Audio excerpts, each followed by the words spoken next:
Do you consider yourself an artist? Oh, wow. Do I consider myself an artist? I would say yes, in the sense that I try to do something creative every day. And I try to live what I would describe as a creative life.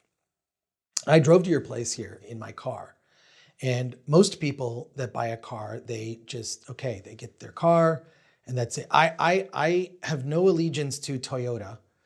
And I turned my car into a Batmobile where I have Batman stickers in certain places on the hubcaps, on all the interior and the console. I covered up the Toyota logo with a Batman logo.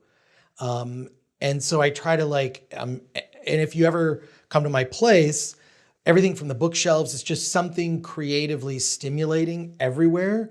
I always have some creative project I'm doing, whether I'm modifying something.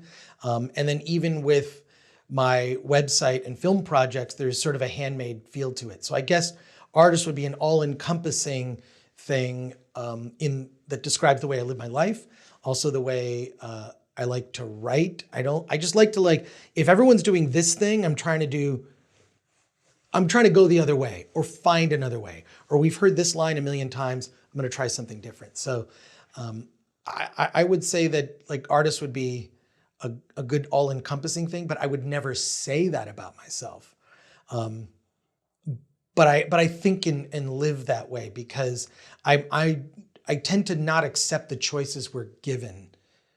And by that, I mean, one of the things when I was in high school, they try to see what your capacity is for certain careers, right? And one of the questions that puzzled a teacher of mine was, why did you put that hours of work don't matter to you? Don't you want to work a 9-to-5 job?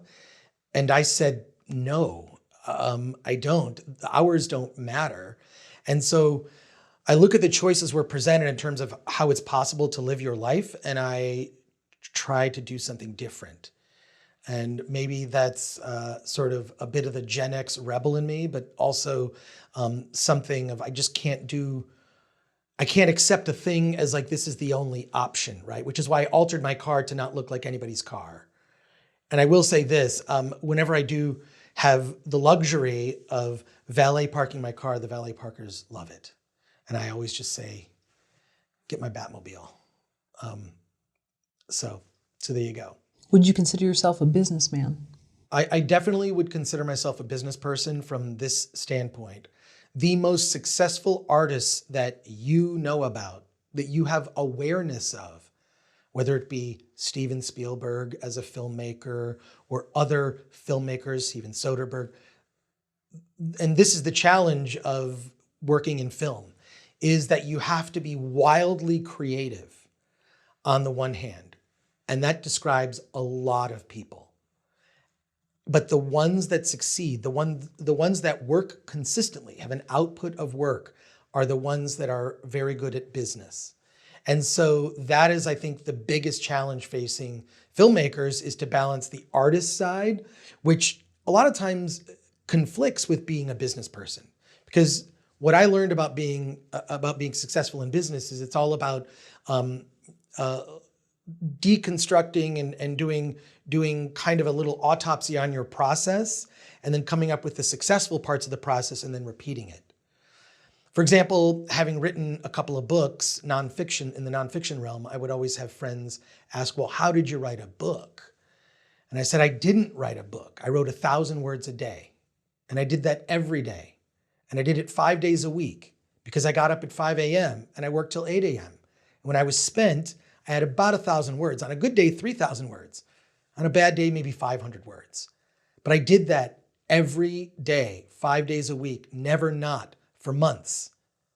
And within 60, 70 days, I had enough words for a book. The average book is 60 to 70,000 words.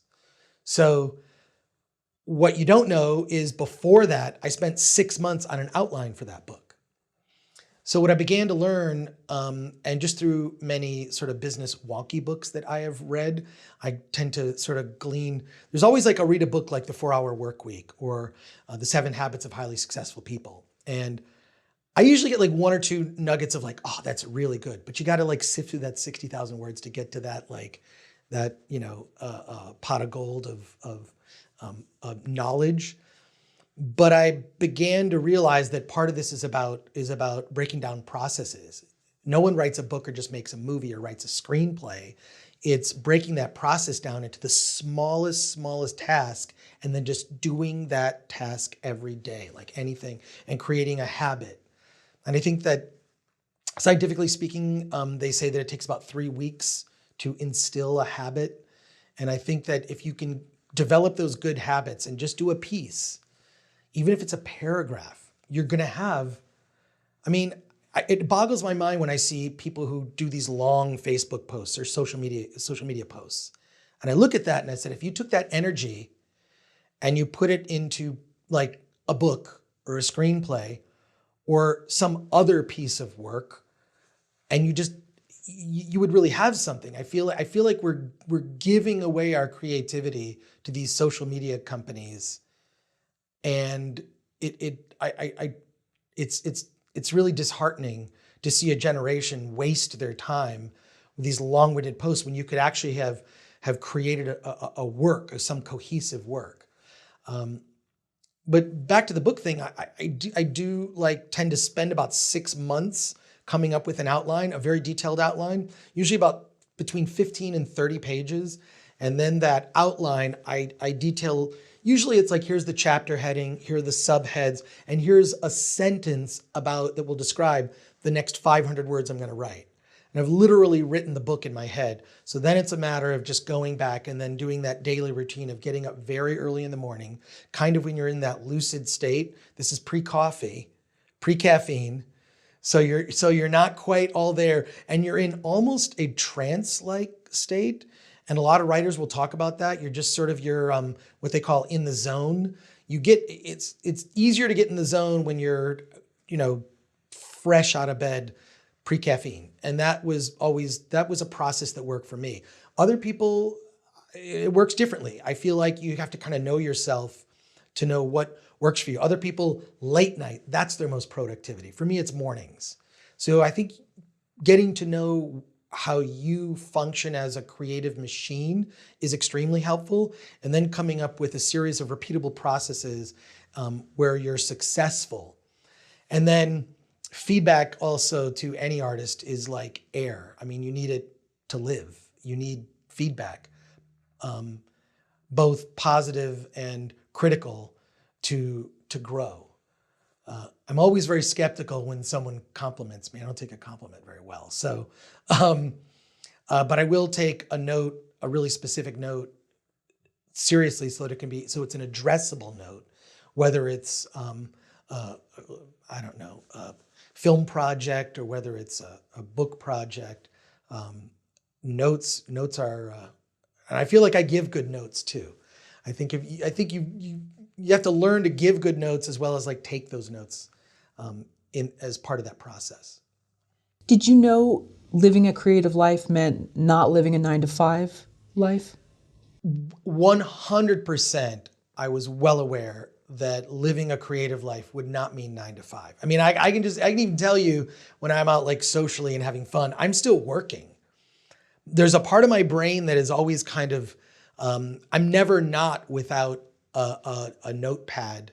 And I tend to like to physically write, like a notepad, and I've always carried in my pocket, for probably almost 30 years, I always carry a space pen. This is the space pen that was developed by NASA. They spent $10 million to create a technology which seals the ink so that it forces it out, right? And the Russians used a pencil, but we Americans invented this pen. They're about $25. The ink lasts maybe 4 to 5 years. I've always got a backup when this one runs out. It's never not with me. So napkins, if I don't have a notepad, or a tiny notepad. I love those little tiny notepads. And I will, if it's an emergency, write notes in my phone. I don't like to do that, but I prefer the heart. But yeah, I'm kind of always working, or always or something will spark something. And I do think that That's why that early morning work, like once I'm sort of spent, my brain is still working on a problem, how to solve a creative problem. Still working, still working, still working. I just don't have the solution. And sometimes taking a step away is the best way for your brain to continue that work subconsciously. And I found that works for me as part of the creative process. Also, I love to be stimulated by dive bars are fun. That may not work for everybody. The horse races are fun. I like to just go somewhere where there's a lot of life being lived and observe, and I find that that is also very stimulating to the creative process. Would you consider yourself a contrarian? Ooh, yeah, I'm 100% a contrarian. I mean, I can just tell when I look at old photos of myself, I was almost never on point with whatever the fashion of the day was. If this was the fashion of the day, I was over here. You know what I mean? Like I can't, and even when it comes to thinking about things, like the films, even that Film Threat had championed at the time, weren't the ones that ever became big hits. I mean, we covered people like Quentin Tarantino earlier in their career, or Richard Linklater in the 90s when Film Threat was a print magazine. And just to explain to some of the people out there that may not know what a print magazine is, print magazine is just like the internet, but it's printed on really thin slices of wood. And magazines were sold at things called bookstores. And you go to a bookstore, you get a magazine. We're joking. I'm joking, of course. You guys know what magazines are. Books, come on. But yeah, no, I mean, I was effectively a media junkie. And I, at one point, was subscribing to 50 magazines that I would get every month. And they all across the gamut. Artist magazines, stuff about comic books, pop culture, science fiction, the business of publishing, Folio being one, Newsweek. I mean, I was a media junkie. Now it's easy to be a media junkie with, access to everything online. But back in the 80s and 90s, that was not as easy a thing. But yeah, I'm definitely a contrarian in the sense that I look at and this has always been a problem for me whenever I have worked for a traditional company, because I do like to look at processes, this is how Film Threat, if you look at my website and our, what we do on our YouTube channel and whatnot, some might think, oh, this is this big organization of a lot of people. And it represents about 30 writers located all over the world. But we just have a process for how we do things that leads to being able to put out and cover so many films that don't get coverage in your traditional mainstream media. And that's just from looking at processes. When I've worked for traditional companies, what usually tends to happen is I look at how they're doing something and I think, oh, I know how I would do that better, and that would save me hours. I'll give you an example. I wrote a book years ago called The Ultimate Film Festival Survival Guide. And in the process of writing that book, I created a database of film festivals. And I would time myself, how long it took to compile this data. And I used a very simple, at the time, spreadsheet program. And I would type in the data, and it took a while. It took like 15, 20 minutes for each festival. Well, I was trying to collect data on 2,000 film festivals located all over the world. So I talked to an intern of mine at the time, and I said to him, I said, hey, what do you think if I gave away a PS3 and maybe bought some pizza and drinks for some college students? So we got about 60 college students together. I bought them pizza and drinks. I got them all in front of their computers, logged into a database, and I calculated in my head with the number of students, how long it takes. It's going to take us 3 to 4 hours, blah, blah, blah, blah, blah. And I will have all the data. So they had a name of a film festival. They went, they found the website, and then they just put in all the data points. And at the end, we did a drawing, and somebody won a PS3. And I had all the data for my book. And it happened in just an evening. So again, that was just sort of a way of looking at what is the end goal? How can I get there? And then what is a way to do it where everybody gets something out of it? And I kind of feel like in a lot of ways in my career, I've Tom Sawyered myself into, the Tom Sawyer story where he's painting the white picket fence and then he enlists the aid of everyone to help him paint the fence. So he's, I'm not saying I'm also not there painting the fence, but that is how I've been able to do a lot of what I'm doing, is taking a look at, like, this is how you would do this in the real world, is you would hire a company to collect that data for you, and they would charge you between $20,000 and $30,000. Or I could buy a PS3, some pizza and drinks, we can have a good fun night, and I collect that data. So I always look at, like, how can I be competitive and how can I do something? And I think a lot of it is with my organization, there's just very few layers of approval. I mean, it's a very small group of people. So there's not a lot of hand-wringing over decision-making. It's like, cut to the chase. What's our end goal? Let's come up with that process, and boom. So we get something done. We can be very efficient, whether it's an award show we're doing or some documentary project. And this is going to sound weird, but I will, like, even for, we did this award show called Award This, which is my part of our mission, sort of completes our mission with Film Threat, where we're championing smaller indie movies that get no love at award season. Zero. These are movies that are small, that don't get love from, say, even the Independent Spirit Awards. And I wanted to create an event that really was diverse, in the sense that, we were awarding giving acknowledgement to films on the spectrum, everything from, like, Coded Bias by Shalini Kantaya, whose movie played Sundance, and then a movie called Corona Zombies, directed by Charlie Band from Full Moon Entertainment, which is a schlock exploitation zombie movie.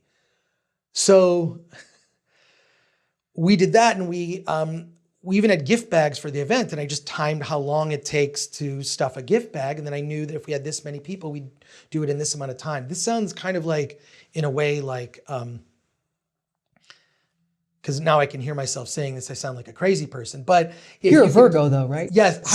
How did you guess that? Oh, it says it on your IMDb, or it just does? says you're September 5th or whatever. Oh, yes. I am, and if you see, yes, I am all the aspects of Virgo that you would say, like, neatnik, perfectionist, all that. Like, yes, that's me. Yes, but I try to come up with, I don't try to not, like, burden anyone else with my with those aspects of my personality. So I try to make it a gift, at least within our organization, right? Like, this is the thing that I'm good at. I'm not good at what other members of my team are good at, and collectively, we're able to do what we do.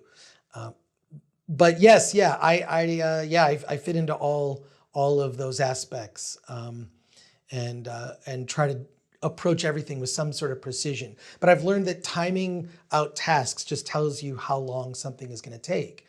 I mean, I would even say to anyone pursuing writing, the thing that I always look at is how long did it take, and I do a word count. No matter what program I'm using, I just do a word count or a page count. And what did I produce? How much time? Is it repeatable? And where do I have to get? How do I have to get in the zone? What are the circumstances? What is the time of day? I don't like to work when the leaf blowers are around. Distractions. I'm very prone to distraction. So, I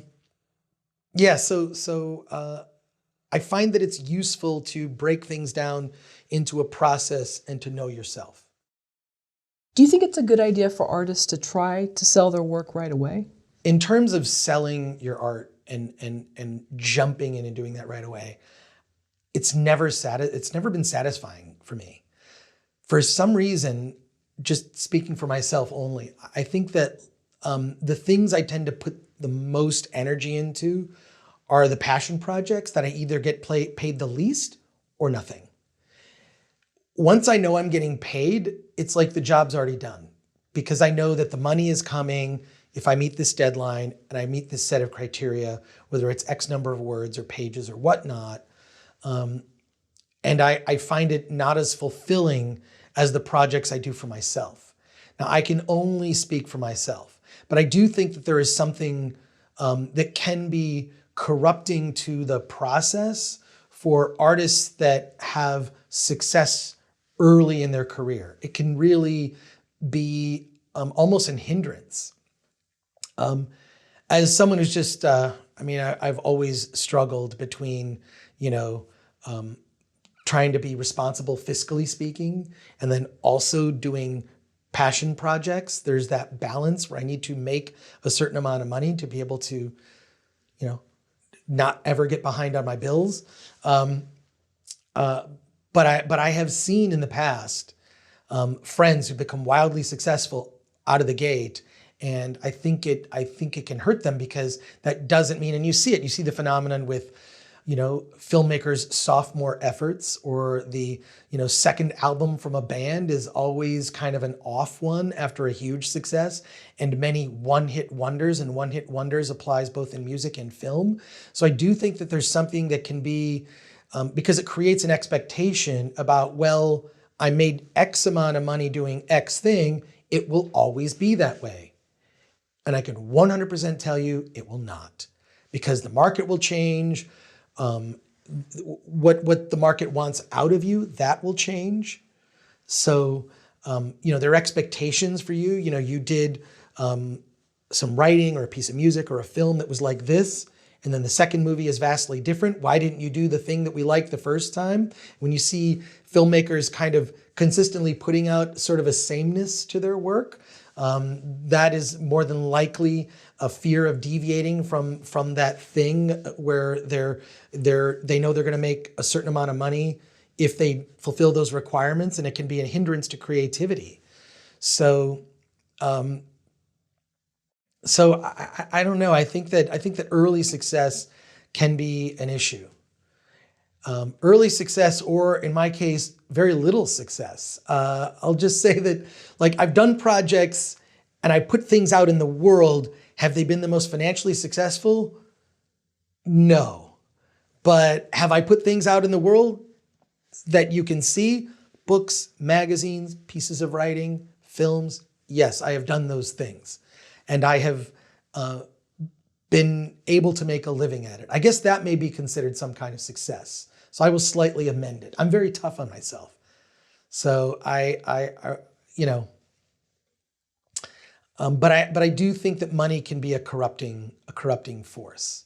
And I think that we see it when we see people, filmmakers we love, and usually their most beloved work, if you ask true filmmakers that I would consider an artist, say for example, a David Lynch, I'm pretty sure he wouldn't say his big studio films were, and there are very few, were his most favorite. But I can't speak for him. Going back to what you said earlier, Sure. And your desire to live a creative life, Yeah. then you've been successful at that because you didn't want to have a 9-to-5 job, and you wanted to keep creating whatever that is, whether it's a children's book, Right. whether it's a podcast, and you've been able to do that. And so that's its own success. I guess, yes. I never, you know what? I never really celebrate any success that I've ever had. But I consider the success kind of like just having a completed project, right? And I have done, if you look at the things I've done, it's a wide range of different types of things, for sure. So that might seem to be a lack of focus, but for me, I will get bored with something and think, well, I already know how to do that. I already know, I don't need to make any more magazines. I've done magazines. I want to do something else. I'll do this podcast, type of podcast, or I'll do this film project. So I'm a fan of doing things that are different, learning all about it, and then moving on to the next thing. Do you think that's a blessing, to be bored of something? I was watching this Miles Davis documentary, and he reinvented himself many, many times. And I'm just wondering, is that something that's actually, people would look at it maybe as a negative, but it's actually helped because you keep doing things, you keep trying new things. Yeah, I keep trying new things, and I will say that some have succeeded and some I failed at miserably. I did a stand-up comedy album that was, it was kind of terrible, but I tied it in with like a book, because CDs were dying, and I'm like, well, I'm going to do a children's book, and then it's also a comedy album, whatever. But I got to know comedians, and then I realized that in order to be successful in that realm, that is a highly focused thing. The people that are very good at that, the people that I admired, people like just Yoshi Obayashi is one of my favorite. We would do stand-up dates together, and wildly successful. He's a comedian that like other comedians love, and he opens for them. So you probably don't even know who Yoshi Obayashi is. But I'll look him up though. You should, look up Yoshi Obayashi. He's fantastic. He's a Korean comedian, but has a Japanese sounding name. But I learned a lot from him. And I just also learned that in order to do that, that's something where you can really, if you're going to be successful as a stand-up comedian, that's all you should do. But I had a lot of people tell me you should do stand-up. This came from doing television for a while. I did like TV on and off for like 15 years, worked for a bunch of different shows and created a couple shows and learned what it took. But I guess the thing is I'll get bored with something, and once I sort of break it down and understand it, I want to try something else. So, yeah. Did you do stand-up in actual clubs here in LA? Oh yeah, Comedy Store? I did, not Comedy Store, but I did stand-up, and I did like comedy shows. I did like a show called Fanfic Theater. We would have comedians read fanfic that was supposedly taken from the internet. What they didn't know is we were actually writing it. I mean, comedians and actors, and then we would perform it. I just, it was sort of an offshoot of other things that I was doing. But it was fun. I mean, I got to know a lot about what myself was, my limits, and I learned what I really like to do. I really like probably writing more than anything, is probably my most favorite. And then I also like to do crafting, as odd as that sounds, because something with my hands, whether it's modifying a piece of furniture or just doing or building something. I used to work with cars and motorcycles when I was growing up. And even when I was, I rebuilt a motorcycle, a 1972 Triumph Daytona 500. I don't recommend this vehicle, by the way. The Brits aren't known for their engineering skills, I don't think. But in any case, I ripped it apart to the frame and then rebuilt it. And I like that. There's something about that tactile, building something. I like to, when it comes to filmmaking, create a way of doing something. Like, okay, here's what we have.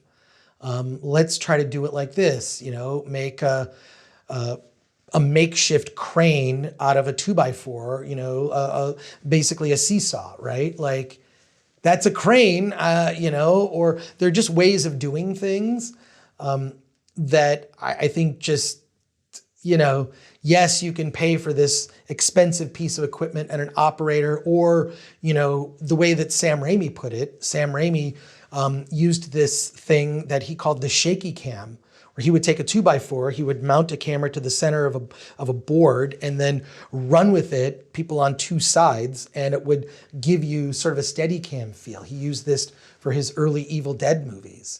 And it was just using what you have. I think it forces you to think more creatively.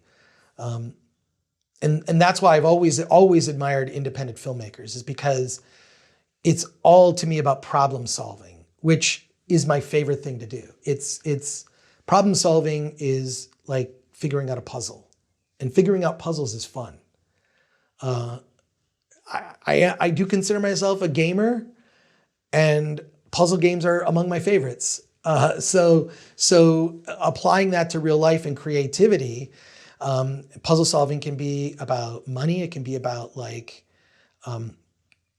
it just can just run the gamut of different ways to solve problems. I'll give you an example. I made this movie called My Big Fat Independent Movie, and there's a character in the movie that it's about two hitmen going to Vegas to pull a botched robbery. It's a parody of a bunch of independent films inspired by Tarantino and Amelie, the film Amelie, among others. It's a dumb spoof comedy. I'm not going to sit here and tell you it's a great film. But I we knew what it was, right? Just trying to make you laugh. But one of the things is I had met Bob Odenkirk on the festival circuit, and I helped Bob get his movie Melvin Goes to Dinner, which is what was his first directing effort, into a bunch of film festivals. Bob was very grateful for me helping him. And I asked him, I said, hey, can I put you in my movie? I'm making this movie, my big fat independent movie, and I think maybe there's some people you know in it, like Paget Brewster or whatever. And he said, sure, I'll be in your movie, but I've only got 30 minutes. And I'm going to the airport on this day. And in this window of time, you can shoot me. I was like, okay, all right, 30 minutes. All right, what do we do? So we wrote this character of, in the trunk of the two hitmen driving to Vegas, lives this assassin who's bleeding, kind of based on Tim Roth's character from Reservoir Dogs. And every time they would open the trunk, he would be in there. And he's like looking at them saying, I'm thinking about redecorating. What do you think about French doors in here? Like, and it was a dumb recurring joke. Then we had wild lines of dialogue. We had Bob Odenkirk for 30 minutes, shot him out in 30 minutes. And he's in the entire movie. So, because you would hear wild lines, they'd be talking to him in the trunk. It's ridiculous. I know it's stupid, but that was a creative way to solve a problem of only having an actor for 30 minutes. You're looking at maybe only getting one line out of him. As it was, he was in several scenes. Additionally, he's throughout the film as a disembodied voice in the trunk.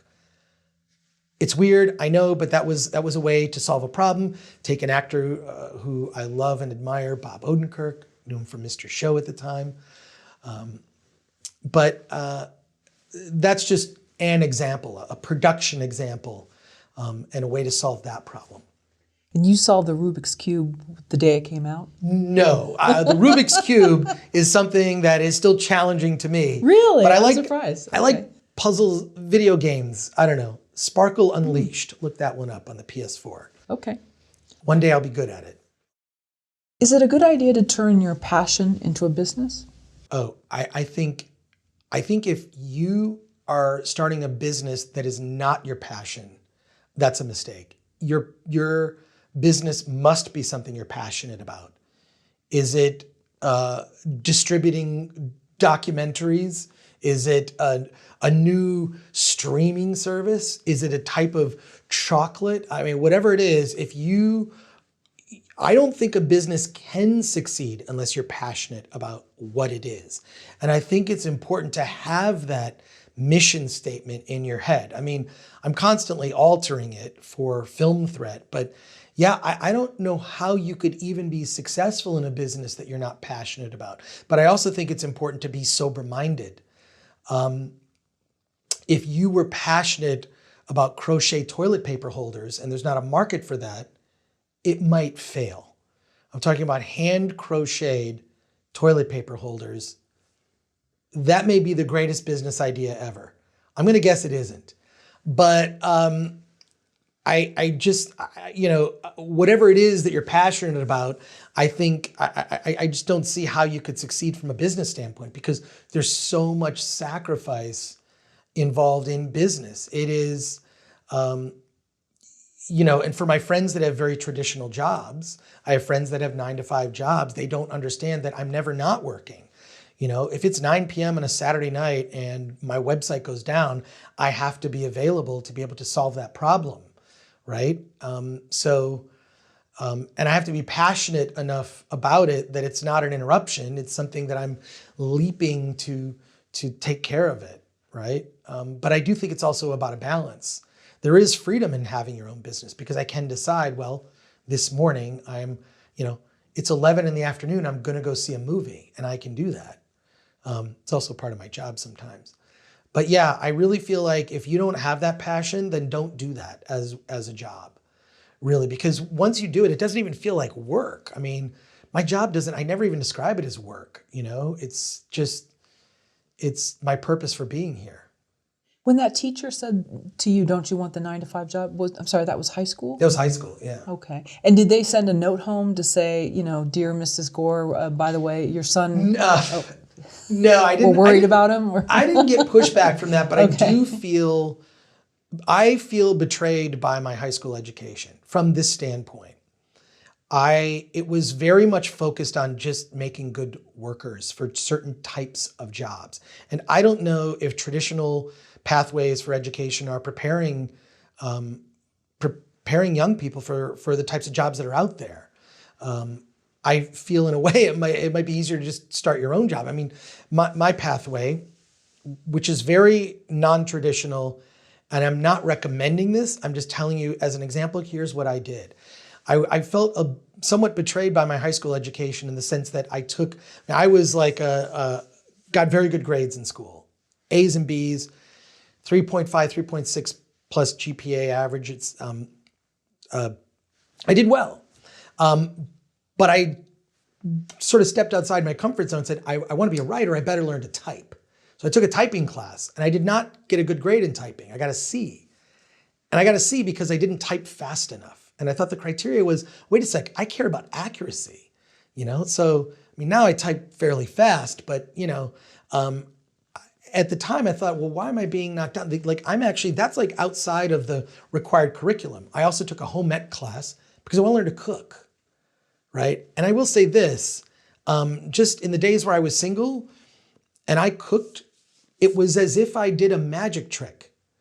I do think that developing skills that are useful in life are really important. And I meet too many of my friends who don't have skills. And I feel like a lot of the skills that I developed in high school and beyond were skills that were either things that I chose to do and maybe didn't succeed as well, or they were recreational. For example, when I was in college, I read a book on marketing called Marketing Warfare that taught me almost everything I needed to know about marketing. Brilliant. It basically, this book, Marketing Warfare, which is an updated version, taught me about the rivalries between Coke and Pepsi, McDonald's and Burger King, the concept of free and how that is used in marketing. And that taught me a lot. Also, I read that book for fun. I was not assigned to that book, I just read it. I also read a book on advertising by George Ogilvy called Ogilvy on Advertising. That was also a recreational read. I learned about fonts. I learned that white type against a black background looks 10% larger, among other sort of useless pieces of information that are kind of ingrained in my head about why things work, the differences between non-serif and serif fonts, graphic design. So I tended to expand my horizons by just recreationally reading books that had nothing to do with my chosen pathway, which was filmmaking. Additionally, in terms of my education, I grew up pretty poor, single mother, raised us, and I really wanted to go to USC Film School. I really wanted to go to USC. Why? George Lucas went there. And George Lucas was my hero because he made Star Wars. And I wanted to go to the same school that George Lucas went. Well, my family being poor, it wasn't even an option for me. And I mean, I was disheartened. I was going to this commuter college, Wayne State University in Detroit, and I was taking their film courses and recreationally reading books about marketing and fonts. And I know it sounds strange, but I really wanted to glean all that knowledge. And when I was just so disheartened. And I remember going on this kind of life-changing trip to the West Coast. My mother took my sister and I to go visit my uncle, who lived in the San Diego area. And I begged her, I said, look, I know we're gonna go to like Disneyland and do the touristy stuff. Can you just take me to the campus of USC? Just please take me to the campus. And we just drove onto campus and I went to their bookstore. And I took all the money that I had brought for this trip and I bought a copy of every book that I could afford from the film program. Literally a stack of books this big going into my suitcase. Bought every single book, and the books that I couldn't afford to buy, didn't have enough money for, I just wrote down the name of the book and the author. And I went back and I read all those books. And I said, if I can't afford this education, and if I cannot afford to go to this school, I'm gonna read all the same books as the rich kids that are going to this school. I'm just gonna read all the same books. So I'll have that knowledge. I took that list of books and those books that I had purchased and I typed up a list and I passed it out to my film class. And I said, hey, check it out. We were reading some of those books, but not all of them. I said, this is what the students at USC are reading. I feel like I'm just gonna read all these books. And that's what I did. Oddly enough, I dropped out school. It was really a conflict between, I remember at the time, my parents debating over who should pay for my education. I was getting some financial aid, but I was working 3 jobs. I still had paper routes when I was in college. So I worked at a video store, restaurants on the weekends, and I had newspaper routes, and getting financial aid and just trying to do my best to get through college. And it was a lot. So I finally just said, I can't continue doing this, you know? And that's when I decided I would just do this thing called Film Threat, because it would give me an excuse to talk to filmmakers because they'd have to talk to me because I was doing this zine, right? And I ended up, you know, months after the first issues of Film Threat came out, I dropped out of college. Years later, ironically, I wrote a book called The Ultimate Film Festival Survival Guide, which is now, for a lot of film programs in part of their independent film studies, my book is required reading. So I have done speaking engagements at certain colleges. So I just find it funny that here I am, like I dropped out of college, dropped out of film school, never completed my formal education, and now I talk to students who have read my book, which is filled with a lot of no BS advice about how to launch your career in independent film. When you saw the list of books for USC at that time, when you had visited LA, did you almost feel like you were being let in on a secret in some way? Wow, when I looked at the types of books that were part of that program, it was kind of like getting a glimpse into like this secret world, because there was a better balance of, there were some film theory, you know, and you know, critical essay types of books that got into philosophy of film and cinema. But then there were more production books, cinematography, right? Production, sound, like much more about the craft of filmmaking. So I felt that their choices of books had a much better balance. But I was pleased to see some of the philosophical books mixed in there as well.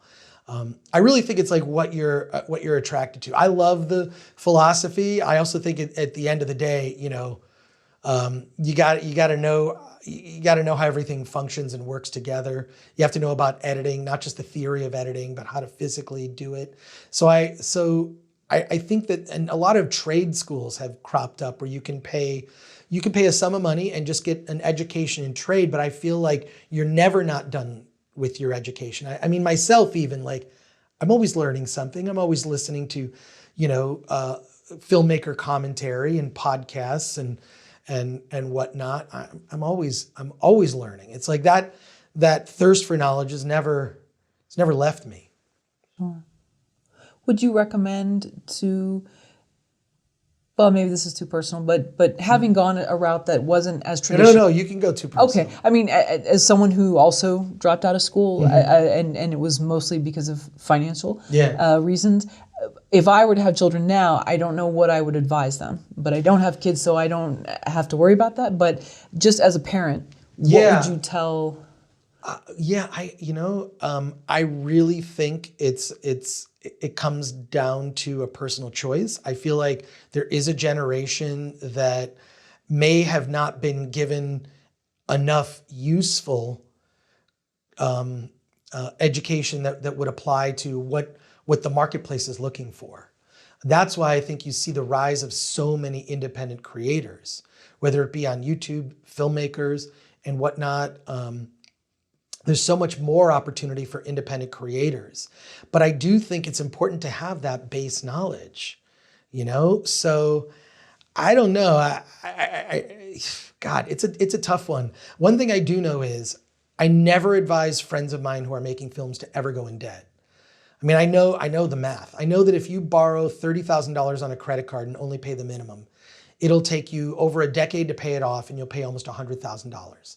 Don't do that. And so student loans, not recommended. If there is any way to get around getting yourself in any sort of debt, go that way. So do I recommend or not recommend a formal education? I feel like that's your personal choice. What I will say is don't go into debt. if there's any way to avoid debt or manage it, or at least know that if you're going to go into a reasonable amount of debt, that you're able to afford it. You know, it's something that is viable, not something you get. I hear these, to me, horror stories from friends that have gotten themselves in north of $100,000 in debt from their education. And I think this is crazy. You know, you'll never build up any sort of financial security. So that I would recommend avoid debt, but choose your own pathway, whether it's a non-traditional one or a traditional in terms of your education, and never, ever stop learning. Meaning you always got a book that you're reading or commentary that you're listening to. This is why I don't mind LA traffic, which I know we all sit in a lot. If you live in LA, you're going to be in traffic. I've got a book ready to go. I don't really, because I spend too much time in front of a screen most days, that I don't tend to read a book, but I'm very well listened. So I will listen to a lot of books, and I tend to go between, I love biographies, autobiographies written by the author. I tend to go from nonfiction to fiction. I just ping pong between the two. I'm a big Audible fan. So, but yeah, like that education should never be ending. You should always be curious and always be challenging yourself. And if you're not thinking and questioning, it's like, well, then you're just, no one's ever done. I mean, like devices that we have, they're not done. That's where firmware updates come from, right? So I consider my continuing education to be firmware updates to my brain. I know that's a weird way of putting it. Someone out there who's watching or listening to this is going to understand it, but I feel my continuing education is just a series of firmware updates. And aside from student debt, let's suppose someone has been fortunate enough to have their education entirely covered. Let's talk about the over-reliance on an alma mater. I went to this school, therefore I deserve a job. Yeah, I don't know. The alma mater thing, being part of a club, I don't know. But see, I'm a person that I can meet almost any stranger and find some level of connection. We're both parents. We both love cats. We have a love of Frank Herbert. Like I can find some connection. I like football. Just because, I like watching live sporting events where there are stakes involved, but I don't take sports all that seriously. I do think that those club connections, that is one way to connect, but when it comes to people, almost any type of person, I can find a way that we all connect. So yeah, I do think that there's maybe an over-reliance on that as being part of a club. But I think that there's so many different ways to connect with people, whether it's, a shared passion for food or film, or, maybe a place like, the Chug and Monkey bar in Austin, Texas on 6th Street. I don't know why that popped into my head, but I love that bar.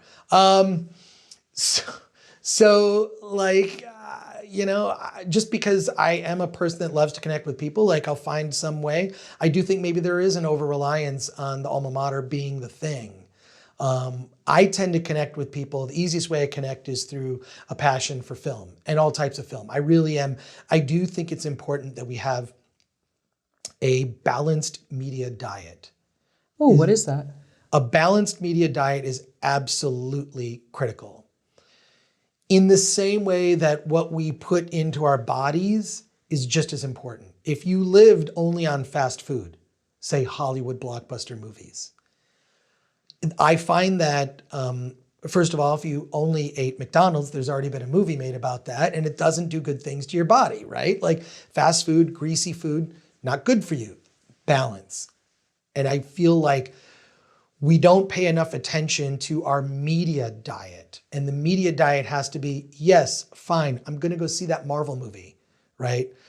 I'm gonna go see that movie that, a lot of movies these days, they're just like theme park rides. They're not movies, right? They're selling products. And I'm gonna balance that out by seeing a really amazing documentary or a small independent film made by a filmmaker I've never heard of, put out like by a Gravitas Ventures or something, or a 1091 or A24, one of these other companies. Well, A24 is Warner Brothers. That's another story. But The Orchard. The Orchard, yeah. A24 is very good taste, if you ask me. Oh, they do, yeah. I really do love their how they curate the films that they put out, or an IFC, right? Participant, Yeah, like have a balanced media diet. There's a whole group of YouTubers that are on that have made a living shitting on giant franchises. And I say, first of all, I agree with many of them. Those franchises are terrible. The modern incarnations of some of these franchises that have been around more than 20 years, they've sort of run it into the ground. But I feel like maybe you wouldn't be as upset about them if you had a balanced media diet. Meaning, yeah, I'll see the latest whatever forgettable big blockbuster movie, but because I have seen some smaller film, this is a weird example, Psycho Gorman, or a movie, a documentary I would highly recommend called Clapboard Jungle, which is about, it's about a filmmaker's journey, trying to, actually find a way to make money in this crazy industry. I think you need to have a balanced media diet. And that's at least what my mission is with Film Thread, is we tend to champion filmmakers who make these smaller movies, because there are plenty of other websites that cover Star Wars, Marvel, Pixar, Disney, right? Those are all one company. Right? Marvel, Pixar, Star Wars, Disney, that's all one company putting out the stuff. There really is a monopoly. It's unfortunate that these big blockbusters have that. But those are okay to see, but you should not only see those. It's just like, with see one of those and then see a smaller film. See one of those, see a documentary. See one of those, see another documentary. Like, break it up and really look, like, whether it's like you're scrolling through iTunes or Vudu or whatever, one of those services where you can purchase or rent movies, and look at the, video on demand stuff that's just come out. You're going to find some incredible stuff. And that's where I feel very fortunate. And that's part of our mission, is to say, look at these movies, because if you only lived off the giant franchise films, you will find only disappointment. And so break it up a bit. Maybe you won't be as upset about that. So have a balanced media diet. So there's 4 food groups, right? And there's 4, you have your blockbusters, you have your documentaries, you have your art house, and then maybe something with subtitles, a foreign film. Sure. Okay. Yeah.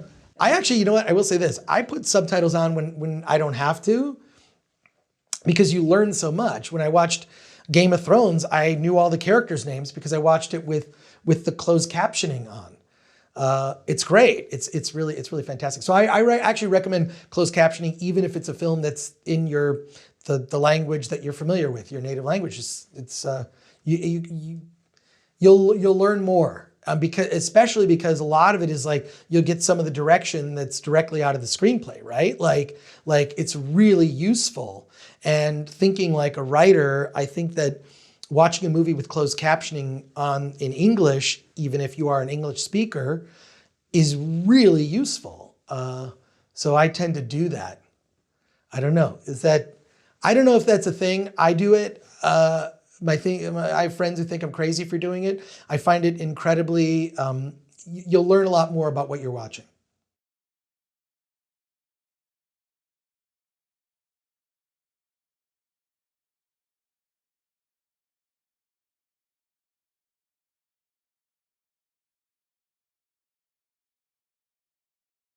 I know my limits. I know what I'm good at. I know what I'm not, and I tend to go towards my strengths. And when I did stand up, I don't think that was, while I'm comfortable being in front of an audience, when I saw the guys that were really good at it, I was like, oh, the amount of effort, like, it just was not for me. And then additionally, hecklers too. Well, it's not the hecklers so much. That I didn't mind, hecklers or people in the audience. Crowd work is fun to me. I love crowd work, mainly because I like people more than anything. I just love people. I have now become my grandmother, where I have conversations with people in grocery lines. Oh yeah. I've become that guy. Are you the ones having the conversation? Sorry to interrupt, with the demo people. The demo people. You know when they do the free samples? Oh no. You know you've really crossed over when you're Yes, having if like an I'm hour no long. that I tend to like no, but I'll like I don't know. I feel like it's like getting out of our social media bubble. I think if you only read social media and especially Twitter, which I think is horribly toxic and not a representation of real life. I think if you just go outside and talk to people, all of the vitriol, it's not there. People face to face, speaking face to face. There's more that's communicated, by looking in someone's eyes. And I think unfortunately social media has brought out so many demons. I mean, maybe it's a good thing in the sense that those demons are online and then they don't exist in the real world as much. But we're living in some really bizarre times. I think that's an understatement. Yes. Now, see, I'm the one going off on tangents. Are there downsides to turning your passion into a business? I would say the downside of turning your passion into a business is any business failure feels like a reflection on you. I mean, it really, and sometimes it isn't always, it's the marketplace and whatnot. I feel for myself, maybe some of the projects I did might've been before their time. They were maybe a little ahead of their time and now they're perhaps more popular because of market changes. But yeah, I mean, the downside is also it's a job that's never done, turning that passion into a business is you're kind of always doing business. I mean, I'm fortunate to have people in my life that will remind me like, hey, stop working, you need, so finding that balance, I think is absolutely critical so that your passion doesn't overwhelm every aspect of your life, that there are times that you just turn off. But yeah, there are certainly downsides and you'll have to figure out like how to balance those. Are you good with balance? I am terrible with balance. So I tend to, if I do something, I do it like over 100%. I can't like only do an okay job. And then what usually that leads to, for me, is I take too long to do a project because I want to make it perfect. So I once heard the term perfliction, which is a combination of the term perfect and affliction. It's like, I want something to be so perfect, I'll take too long to do it. By the time I get it done, it may have, the opportunity that it would have made it an interesting thing to create, that's gone in the past. I mean, you see that when it comes to the first person to get a review out of a movie, right? It's not always the best written review. It used to be back in the day that a movie would come out and then the reviews would come out and you'd read really thoughtful essays. And now there's like a pressure on film critics especially to turn out a opinion or a take, as they call it, immediately. And I don't know that your initial take is always necessarily the right one. We used to ruminate on ideas that films that were thought-provoking, they stirred in us, and we would think about those ideas. And sometimes it takes a little bit of distance away from having seen a film to process it and be able to explain it. And that's not happening today. It's about who has the first take, and the first opinions are out. And you'll even see things trend on social media. The first thoughts on this movie that just came out. I mean, if you don't watch whatever the binge-worthy show is at midnight when it comes out, it's spoiled for you in the morning at 8 a.m. when you're reading social media. So I find that that can create undue pressure, and I think that not always the first idea is not always the best idea. And I think it's important to really think about things like that. I don't even know if some of the stuff, the things coming out from studios even require that much thought. But I think that what I do miss is that conversation. I mean, I grew up reading Pauline Kael, who I just loved. I didn't always agree with her, but what I loved is just how provocative her writing was. and how thoughtful and how much I learned every time I read a review of hers was amazing. And I miss that kind of reverence for film criticism. I don't even know, it's really difficult to find that these days. It's certainly not, those voices aren't the ones that are amplified. That's what I'll say. Why do you think that is? Because we consume pop culture too quickly, you know? I mean, Netflix will drop a show on Friday and everyone will have seen it by Monday, and then what's the next thing? So that's why I think it's important to have a balanced media diet. But in addition to the balanced media diet, you know, how about a book, then a movie, then a podcast, not necessarily, you know, binging things constantly to where, you know, it almost ends up being a blur, right? So I miss the days of the thing that was important was the conversation. And we live in a dangerous time where you can have the wrong take on something. And that's kind of dangerous. I like ideas that provoke my sensibilities, you know? I like something, a piece of art that will challenge me. I know that there's, you know, I feel that like there's a lot of, you know, to me, fiction is all about being able to identify with whoever or whatever is on screen.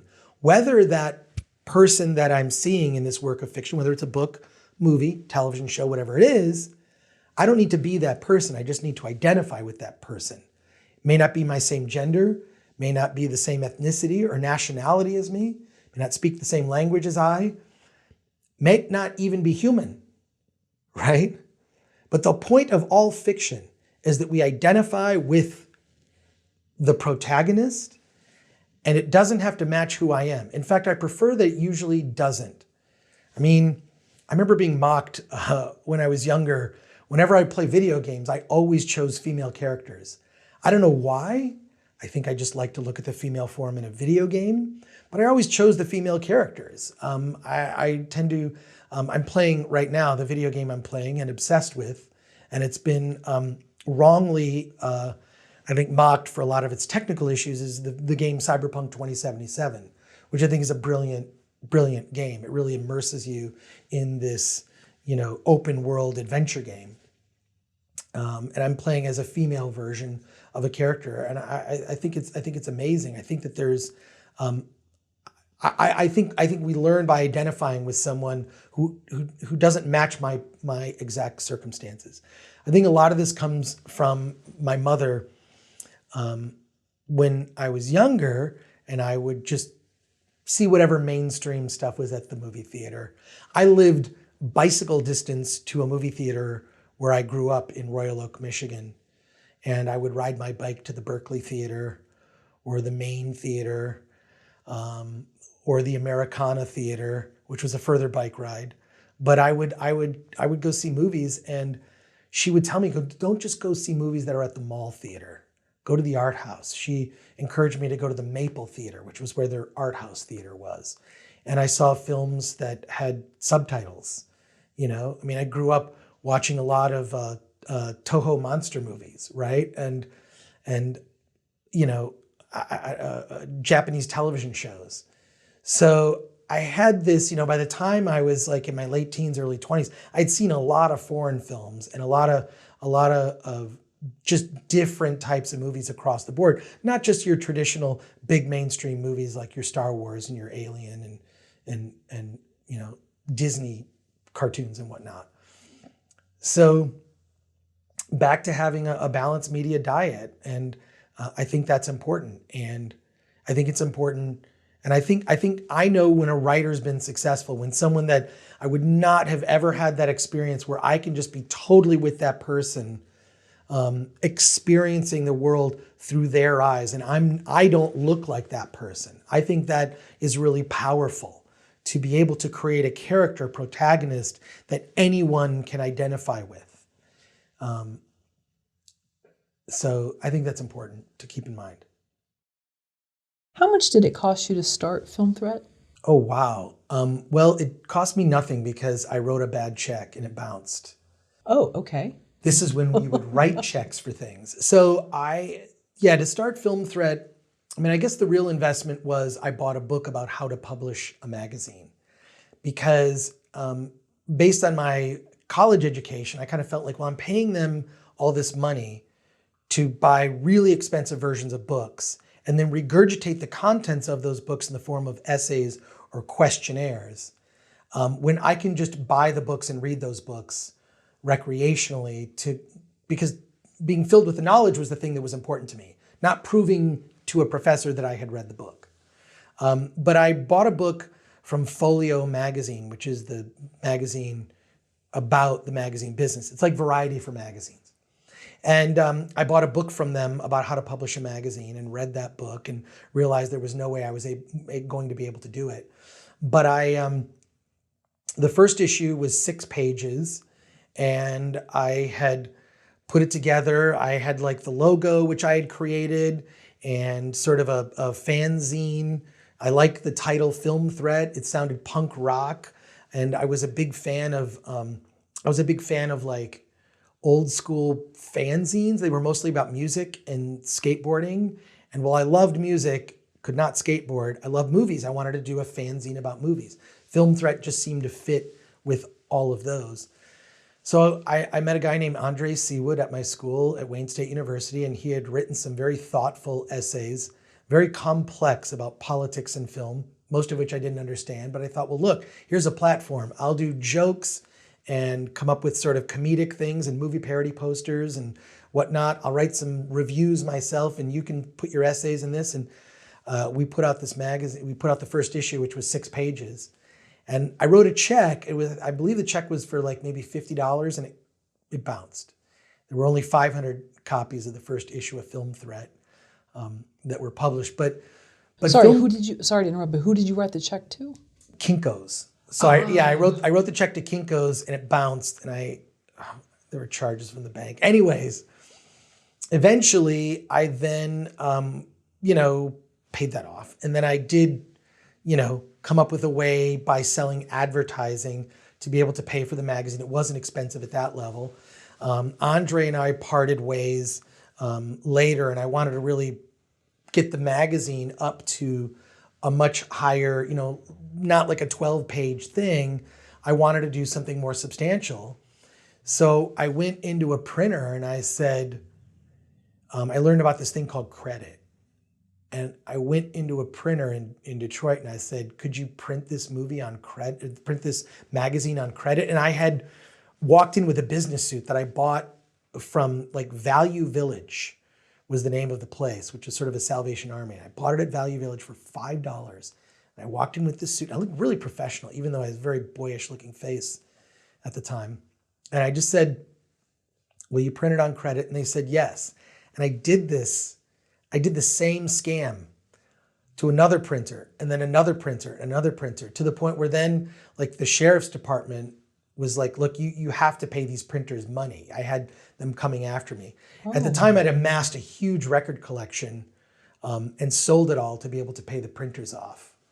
So I basically just sold like all the stuff that I had just to be able to keep the creditors off my back. And then that actually got the attention of an investor who thought that Film Threat, like, oh, there's this crazy story of this kid who was like defrauding like printers in Detroit to print a magazine. And so he decided to invest in it. And then, so there are various stages of Film Threat. There's the zine stage, getting it printed at like, off of a copy machine. Then the more formal magazine stage. And then the stage where, I sold the magazine and eventually sold it to Larry Flint. And there's a whole story there where I licensed it to him for $1, which I never got. But he didn't pay me anything for the magazine. What I ended up getting was I got free advertising in the magazine, and I got a budget to work with, actually. So I sort of split Film Threat into 2 magazines, one being Film Threat Magazine, which was published by LFP, Larry Flint Publications. And the second magazine was called Film Threat Video Guide, which we had a rule that any movie that was made for under, say, $100,000, really low budget or underground films, we put those in Film Threat Video Guide. And then Film Threat Magazine did the bigger budget indie movies, right? The ones that were made for about $1 million or so. This was in the 90s, and so we had sort of clear delineations, and then we would do a section in Film Threat called Underground, where we would cover the magazines or highlights of the movies that were covered in Film Threat Video Guide. So they were like these sister publications. And that led to creating a distribution label where we put out people like Todd Phillips, his first documentary called Hated, about Gigi Allen and the murder junkies. So we put out Todd Phillips' first documentary film on VHS in the 90s. And that sort of kicked off our company. We put out about 30 different films on VHS, and Film Threat Video Guide basically championed those movies. And the reason that company started is because filmmakers would come to us and they would say, we'd love to advertise our movie that we're releasing on VHS ourselves in Film Threat Video Guide. We'd say, okay, well, advertising costs this much a page. And they'd say, well, we don't have the money. So we figured out a way like, well, how about this? We're not going to get the rights to your movies. We're just going to give you free advertising.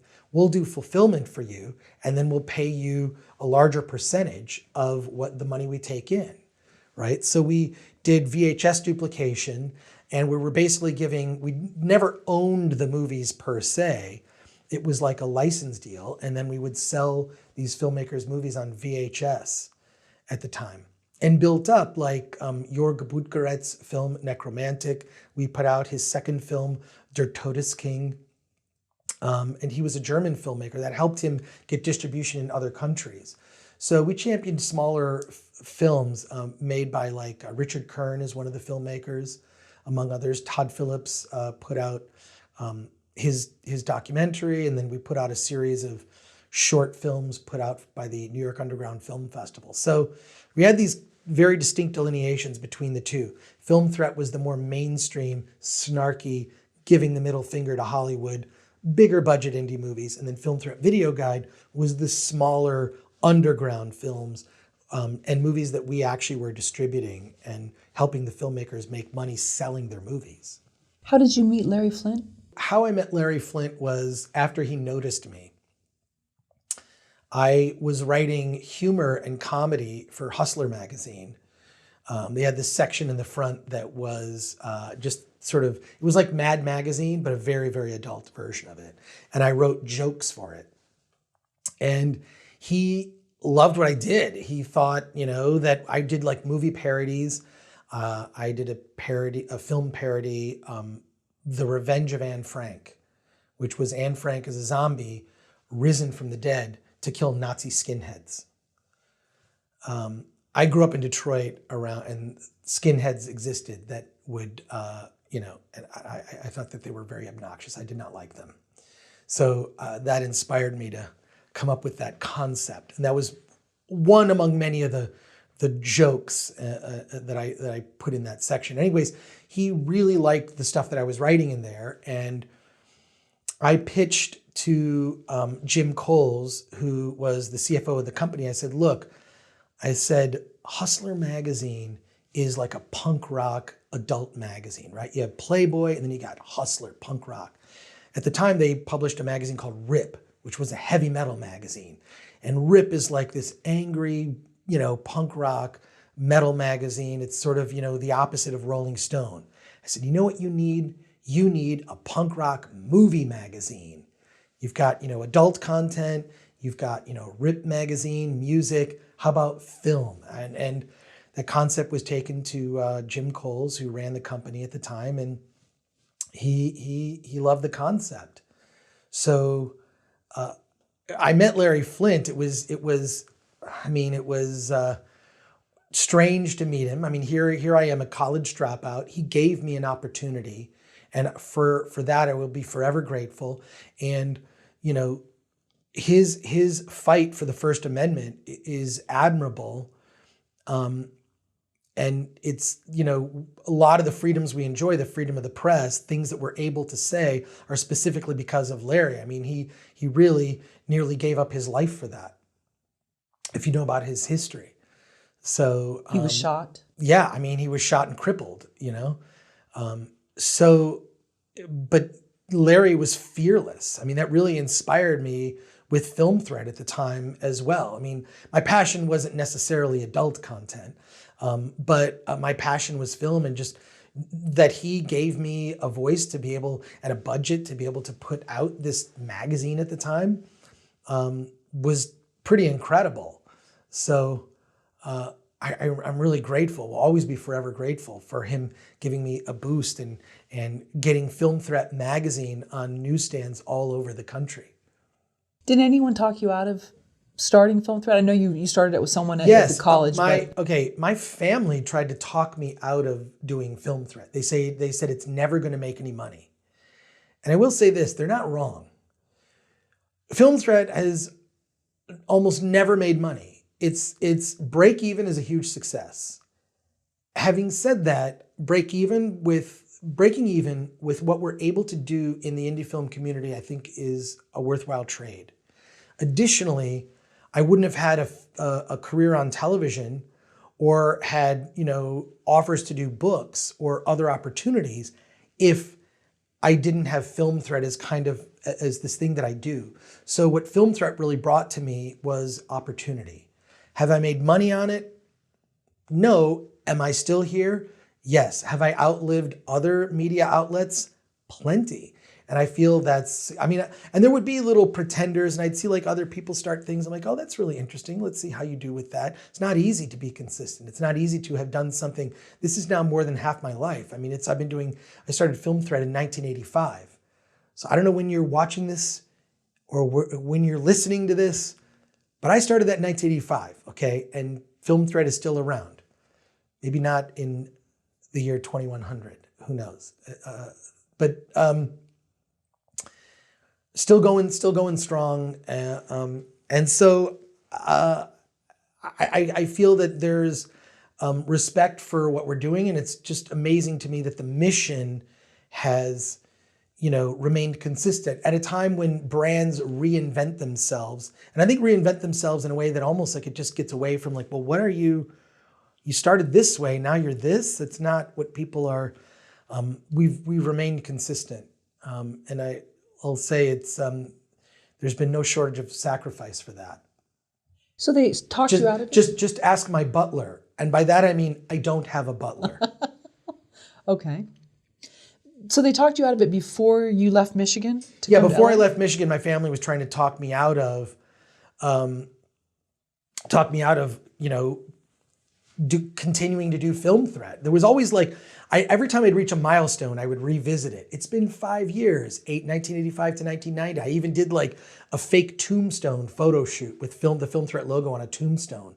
1985 to 1990. I thought 5 years is a good round number. I'll stop. 10 years is a good round number. I'll stop. 25 years is a good round number. I'll stop. But here I am. It's, more than 30 years later. And it's this thing that, I'm kind of burdened with always being connected to. But it has brought me a lot of opportunity, and I feel gratified from the standpoint of I hope I have inspired some filmmakers who look at what we're doing and see that it's possible to get attention. The thing that does concern me is how lazy the media is. I think that our mainstream entertainment industrial complex are fucking lazy. From the standpoint of they're pretty much run by the press release that goes into their inbox and run by publicists that are effectively ghostwriting a lot of stories. And there's a laziness from the standpoint of this movie's opening on 6,000 screens, so that's the movie I'm going to cover. But there's 10 other movies that are coming out the same weekend. Why are you not covering those? And that has been my frustration. I would probably quit doing Film Threat if there was some other outlet that just paid attention, or at least if one of the larger outlets paid attention to the small filmmakers. So we review anything. I mean, if you send your movie to Film Threat If you go and you submit it, we have a little submission system. If you send it to us, we'll review it.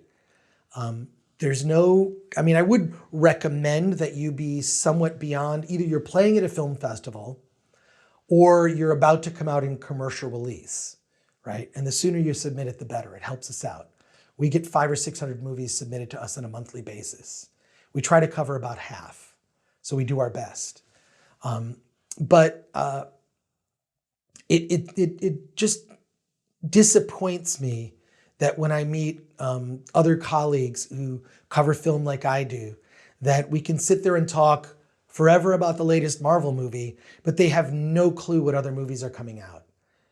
And I can sit there and tell you about Psycho Gorman or Clapboard Jungle or like a host of other movies that have come out, all different types of genres, To Your Last Death, an indie animated comedy horror anime. It's just like these bizarre movies that are coming out of all types, and there's a complete lack of awareness about them. And there's an elitism about them as well. And I feel, and I'm sure I said this before in one of the other interviews, you need to have a balanced media diet. It is important. It's important that you see a film made by a new up-and-coming filmmaker that is just trying, and it's like, to me, these movies are like birds with broken wings. They are not perfect. They are not perfect, and that's okay, because what I feel part of my role, part of our role at Film Threat, is to kind of take that bird and just let it fly as high as it possibly can, and to look beyond yes, there may not be technically perfect. There may be some rough around the edges, things, but if you can see a creative vision beyond the flaws, I live for that. I love that. I love that sense of discovery.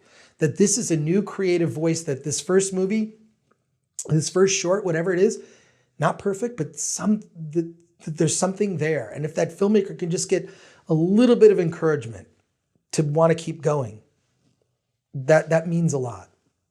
So you've been a part of Film Threat for over 30 years, but it didn't always rest in your hands. So you had Larry Flint Publications that took over it. And then how did you get it back from that point? Well, there were a couple times. Film Threat, for me, Film Threat is like a villain in a James Cameron movie. Like you think you've killed it and it rises again. So, the first time was, in like 1990, I decided I'm just going to put Film Threat down. I'm going to go do other stuff. And then I was somehow able to finagle Larry Flint to buy the magazine. And then I went off to go work at a video game company called Digital Pictures in Northern California.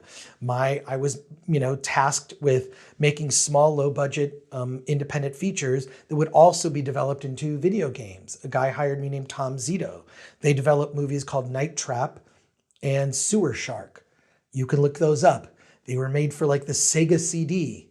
This was the very first CD-ROM, what they called full motion video games. So I worked for that company and developed some movie projects that would have also been video game projects. So we take, we've got an 18-day schedule to make the movie, then we add on 6 extra days to make the video game. Well, that was short-lived. And when I left, Film Threat was not in my hands anymore. I was not editing the magazine. It was edited by a guy named Paul Zimmerman. And Film Threat was always teetering on the edge of profitability. And the bean counters over at Larry Flint decided to pull the plug. There were some people that were interested in buying it at the time. The publisher of Spy Magazine and Psychology Today had a group of magazines and looked to purchase it. That deal fell through. Paul Zimmerman tried to find some investors to purchase it, to continue to do it. And then when all of those deals fell through, because I had left LFP on very good terms, I talked to my old boss, Jim Coles, the CFO, and he said, look, I can give it to you, but you have to take over the subscription liability, which is about $30,000. So meaning I had to fulfill the subscriptions because that was the debt that they had owed the subscribers who had prepaid for issues of the magazine that were unfulfilled. So I relaunched Film Threat as a print magazine in 1996, and we only put out like 2 or 3 issues. About 2 issues. There was a 3rd issue that was about to go to press, and it was really depressing. It was so funny that second issue we put Courtney Love on the cover because The People versus Larry Flynt was about to come out, and I who did we interview for that? Was it the director? What's so funny is I'm having a Shatner moment where people will walk up to Shatner. Remember that episode of Star Trek? Well, people walk up to me and they say, remember that issue of Film Threat? And I'm like, I kind of have a vague memory, but I have to check. I don't actually have a full collection of the magazine, by the way. I'm missing some issues of the magazine. In any case, that was the last issue that was published. There was a third issue we had a David Lynch cover story that never went to press because this was 1997 and there was a paper crisis. So a bunch of things happened simultaneously. And some people have a conspiracy theory that they think that this was a way to suppress alternative media. I don't 100% believe it, but at the time, there was a paper crisis and in the late 90s, and they jacked up the prices of paper. Additionally, ad agencies that had booked like cigarette and good paying ads, they decided not to pay these small publishers. I'm talking about magazines like The Nose from San Francisco Bay Area, among other like alternative press. We're talking about everything across the realm: humor, music, film, and a lot of magazines went under, Film Threat being among them. It was like this perfect storm of paper raising in prices, distributors that couldn't pay us and went out of business, one in particular in Texas called Flatland Distribution. Additionally, another, advertising agencies deciding to just like not pay their bills. I mean, it was fairly typical for an ad agency to book an ad and pay you between 6 months, 18 months later. You had to plan for that. You had to plan for the fact that an ad that you were going to get paid like maybe $8,000, $5,000, you would not receive that money for 6 months. That was normal. So you had to always act like you don't have money. So that's, that would be really good advice to actors. When you get that big payday, actors, don't pretend you don't have that money. Pretend it doesn't exist. Learn to live inexpensively. Live a good life, but inexpensively. And sorry, who was behind this conspiracy, though? Who were they thinking? This is people within the publishing industry felt that because part of the reason for the rise in paper prices, because the U.S. government would not allow a type of hemp to be grown, one that did not make a type of hemp that could be grown that could be used for paper, for magazines, that would not make you high. These plants would not get you, it would not alter your, and so that actually would mean that you would not have to, there would be no deforestation. It's replenishable. You grow this type of hemp, a strain of hemp that doesn't get you high, basically to use for paper, for magazines and newspapers. But the US government did not allow that to happen. And because of that, paper prices went up. And that effectively, muffled the voices of a lot of magazines in that period, Film Threat being among them. And I'm saying I had heard people say that because of that, it was the government trying to suppress alternative media, political voices, anyone that had a voice that was not the mainstream narrative. Those voices were suppressed. It ended up being a blessing in disguise because Film Threat, collapsing as a print magazine led to us creating an email newsletter that went out to about 100,000 people. We had built it up using, it wasn't intended for this at the time, but we used Yahoo Groups. Probably no one remembers Yahoo Groups, but we used it as a way to do a blast. You could send notifications. Well, we just used it to send out our movie reviews. So we created a thing called Film Threat Weekly, which we put out every week, and it was just reviews of movies, the top box office. We would include jokes. We would have a quote from a movie at the top. We'd give you the volume number, the date. This is very unsophisticated. This is before, then we had a website, right? Which was HTML. I've been through every incarnation of the internet, right? HTML, I know all the .php and the this, I'm not particularly technically sophisticated, but I like to push the medium as far as you can. The current incarnation of Film Threat is built on WordPress, but we use a lot of customized things that are written for it to feature the movies. I know that we don't get as much traffic because we don't, if you go to traditional websites, there's stuff all over the front page. We don't do that. What I like to do is I want you to look at, and we feature every movie that we review, we feature on our homepage. And if you scroll through that homepage, I want to create the feel of the cover of a magazine so that every filmmaker, whether it's a small film or a larger film, they're featured in a way that features the photography from the movie. We look for a key image. We call it the hero image. And we want to make it look, we want to make the film look really good. Even if the review might not be good, it's not always good. We want to make the film, we want to present it in its best light. And we want to give it almost a magazine feel, that this is like, look how important this small movie is, right? And we give those just as much attention as we would give a big budget Hollywood release. So yeah, I've been through it all. Film Threat has lived and died. Now, there was a time, you asked about Film Threat changing hands. In 2010, I wanted to pursue other things, more filmmaking aspects and whatnot.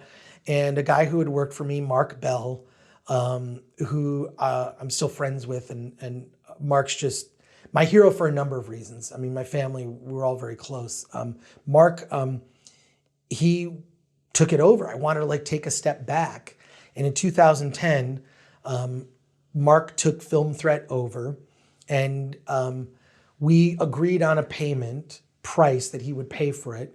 And he would just pay me a little bit, like every 6 months, he'd give me a report and pay me for this amount that we had determined. As it is, he wasn't able to pay that off, and the rights to Film Threat reverted back to me in 2015. I kind of put it on ice for a little bit, and I did a Kickstarter that was not successful. And I'll say this, what I learned about Kickstarter is this: if you want to create a successful Kickstarter, do an unsuccessful one first, because that's your market research. It tells you the things people like and dislike about your campaign. It informs you of the how effective your messaging is. Secondly, you'll see really what the market is willing to bear. I think I set too high a price, even though it was really the money I needed. It was too high. I relaunched the campaign, asked for less money, offered different rewards, and Film Threat was relaunched in January of 2017 with some or most of our legacy content intact. And we've continued to build it, ever since. We post about 5 times a day on the site, generally about 3 reviews, a couple news stories or features. And then trailers. We run a lot of trailers that other trailer sites don't run. I still don't know how to do YouTube. So YouTube is a mystery to me. Even though Film Threat does have a YouTube channel, we do interview filmmakers and we do movie reviews and we do movie trailers. I don't know what people want on YouTube. So I know what I like, and I like reviews, and I like interviews with filmmakers, and I like to see trailers that I don't see on other traditional trailer channels. So we like to host trailers for indie filmmakers that you wouldn't find these trailers in other channels. In fact, I know for a fact that our content gets ripped off from our channel all the time. It's fine. Trailer is a piece of marketing. It's advertising. It's good. If someone's looking to like bootleg the trailer and put it on a different YouTube channel, good. Let that happen. It's more exposure for the filmmaker. It's more exposure for that movie. But yeah, Film Threat has changed hands. I've kind of like, no matter what, even the periods in which I was not involved with Film Threat, people would always blame me for it. So it seemed to be this thing that would haunt me. Whether it was doing something good or something bad, I'd get credit when it was good, and people would be upset with me if it was bad. And but there have been other shepherds who have brought Film Threat along, and I don't know if it's foolishness or just not wanting to give up. But here I am, like, since 1985, doing a job, that was like right out of high school. I kind of created for myself. And what does your family say now? Well, yeah, I guess my family, like, they finally kind of see, like, oh wow, like I see film threat stuff pop up, like it'll be in their YouTube feeds, or it'll like they'll see a news story, or like, and you know, there'll always be like a story back in Michigan where I'm from. There'll be a story that pops up of like famous people from Michigan, and I get mentioned in that, which is really weird to me. Um, you know, but I guess it's. You know, I guess now they recognize that, hey, I think they probably like the TV stuff more because that's more accessible to them than reading an indie movie website. But, you know, there'll be those stories that pop up every once in a while when they talk about, and so they like it, you know. What can I say? You know. When you were about to make the trip out here to LA, what were you, 19, 20, 21? I don't know how old I you were. was in my early 20s. It was Okay. 1989. So I was like 23, 24, around there, and moved to Los Angeles, and just loaded up a truck and came out here. Didn't know what I was doing. Moved into Hollywood. I don't recommend Hollywood. I don't recommend Hollywood. Let me give you some advice here on moving. If you're going to move here, one, if you are pursuing independent film, you don't need to move here. You don't. You really don't. You don't need to live in Hollywood. That's for sure. What I like to do, and especially now we have whenever I'm looking to move, is I will look at police reports in the neighborhood. I'll go to a place I like. I've used an app called PadMapper, which is a great way because it's geo-based. I find a neighborhood I like first. You know, I see houses or places in that neighborhood, and then I like to live in a walkable neighborhood. I'll just say that Hollywood, people who live here will tell you to not live there. It's crime-ridden and kind of disgusting. But I moved there when I first moved here, got out of my 6 months lease as soon as that was up, and tried out every different area. I kind of lived in Los Feliz for a bit. I lived off Melrose Avenue. I lived on the west side closer to Santa Monica. I really liked that, even though it was like prohibitively expensive, but it was really clean air. One thing that was very interesting, after I just moved to Los Angeles and went to my doctor, and I said, you know, I've had these sniffles. I've had like a cold that won't go away for 6 months. Because you don't have a cold, you developed allergies. You moved from one location to here, and the environment, like, you have allergies. So I developed that after moving from a different place. But I do think it's important to really, really check out that neighborhood and be mindful of your situation. Put yourself in a situation where you're going to be able to be productive, you know, in terms of your work output. One thing, I live in Pasadena, and Pasadena is where Castle Green is. Castle Green is this beautiful, you can look this up. Castle Green is, Tim Burton lived there when he was in school, famously wrote, you know, some of his early work was written in the little atrium that is at Castle Green. And if you ever see Castle Green in Pasadena, you'll see why it inspired his early work. You know, Frankenweenie, Beetlejuice, you know, Pee-wee's Big Adventure. You could see that, like, oh, this inspiration, this beautiful old building, and a lot of movies were shot at Castle Green. It's quite the location. A lot of weddings happen there, but now it's all condos. It's this old hotel that have been turned into condos, and he lived there. I do think that my living space, for example, and where I work and find inspiration is really important to me. I have things that inspire me, whether it's like, you know, toys that I had from when I was a kid. I have a Dune sandworm that I got when the original David Lynch Dune came out. Certain books will be facing forward so I can see the cover of those books. I do think that your creative space, wherever that is just really important. And I've come to enjoy, and I find these on YouTube, the term the friend told me is it's like either ambient or slow TV. They call it slow TV, which is a thing where it's just sort of a sound and it just sort of gets you into that trance-like in the zone so that you can work really effectively. And I usually consume a couple hours of slow TV a day to get into that space so I can get certain tasks accomplished. So I think really be mindful of that. If you're hearing helicopters in your neighborhood, probably not the best neighborhood to be in.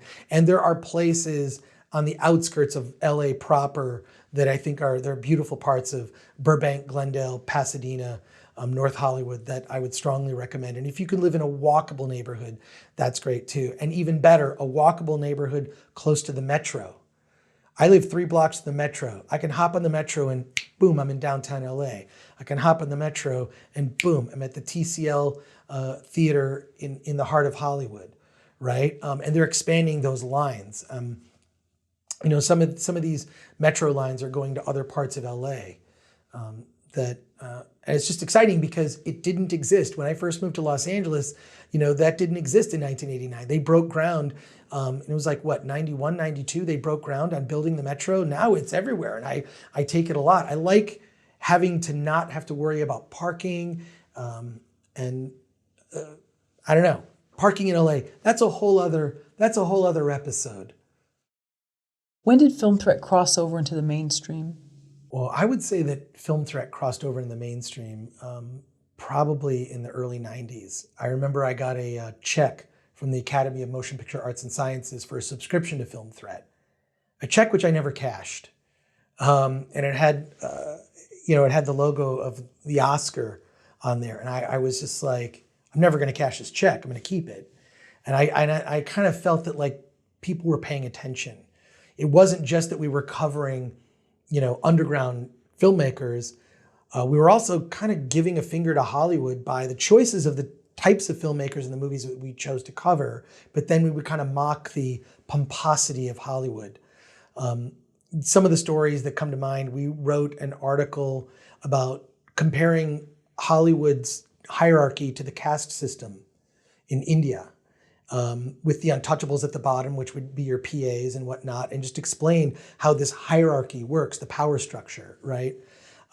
So these are things that people actually do talk about now, but we were talking about early on. Additionally, I would be getting, other people, for example, Steven Soderbergh wrote me a letter in which he basically lambasted Film Threat, saying, you're awful, you suck, you're terrible, I can't believe it, encloses a check for all back issues and a subscription.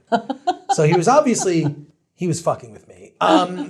But I began to notice in the early 90s that people were paying attention, and there were stories that got attention in the magazine. Stories that, now it's a thing that I guess would trend on Twitter. But when we did those stories, it was the first time people were really hearing about them, kind of challenging the Hollywood status quo and pointing out a lot of the bullshit. I don't think anyone was doing that at that time. And now I think there's more of an awareness of the pitfalls of being involved in this industry. Did you sell the magazine to Larry Flint? What happened? Yeah, when I sold the magazine to Larry Flint in 1991, I sold it with the caveat that like I'm still involved, right? So it was basically, I didn't see it as selling it to him so much as like I'm basically giving myself a job, because it came with the responsibility of managing a budget. So and running the magazine, I was part of the package, right? So basically, Larry was hiring me to do Film Threat magazine via his company. And when I did it, it's really interesting. We would sneak things into the magazine that would be not noticed. This was difficult, but if you looked at like the side of some of the articles, there were things that we spelled specifically on the side that if you circled it like a crossword, we were sneaking messages into the magazine. So it was still like, I was still able to maintain my vision, right? But an interesting part was when I sold it to him, the whole idea was I wasn't giving him the magazine. I was licensing the name so that he could do a mainstream version of it. And then I would retain the rights to a thing called Film Threat Video Guide. I also received 2 pages of advertising gratis in the magazine. And I would run advertising for movies that we were distributing in Film Threat Video Guide. So I tried to do a very creative deal. I mean, I realized early on in my negotiations with Larry Flynt that he wasn't going to pay me any money for the magazine. So how do I get value? Well, one, I've given myself a job, right? I've got a budget and I could actually pay myself. And at the time, I believe I was paying myself around $1,500 per issue. And they published 6 issues a year. So, right. You know, we live in an age where a gig economy and people doing side hustles is kind of common. It wasn't common, but for me, I did that and I did other things on the side to make money. So I had this budget of about $10,000 for editorial per issue that included photographer and other editors and whatnot that I paid, including what I got paid. So I had that budget, and then I had the two pages of free advertising. And with the 2 pages of free advertising, I just ran ads for movies we were selling. So that was another way for me to make money. So what I tried to do is be creative with that deal. And this is something that I learned a lot. I think some of the best deals that I've ever made are ones I didn't take. Because it's unbelievable. And look, I'm not a lawyer, but I have read all the contracts that I've done for television and whatnot. And what I really care about is what I'm getting paid, what my time commitment is, what are my obligations, meaning are there any holds on things? Like, what are my restrictions? Am I unable to work for another network, right? What I try to do is, knowing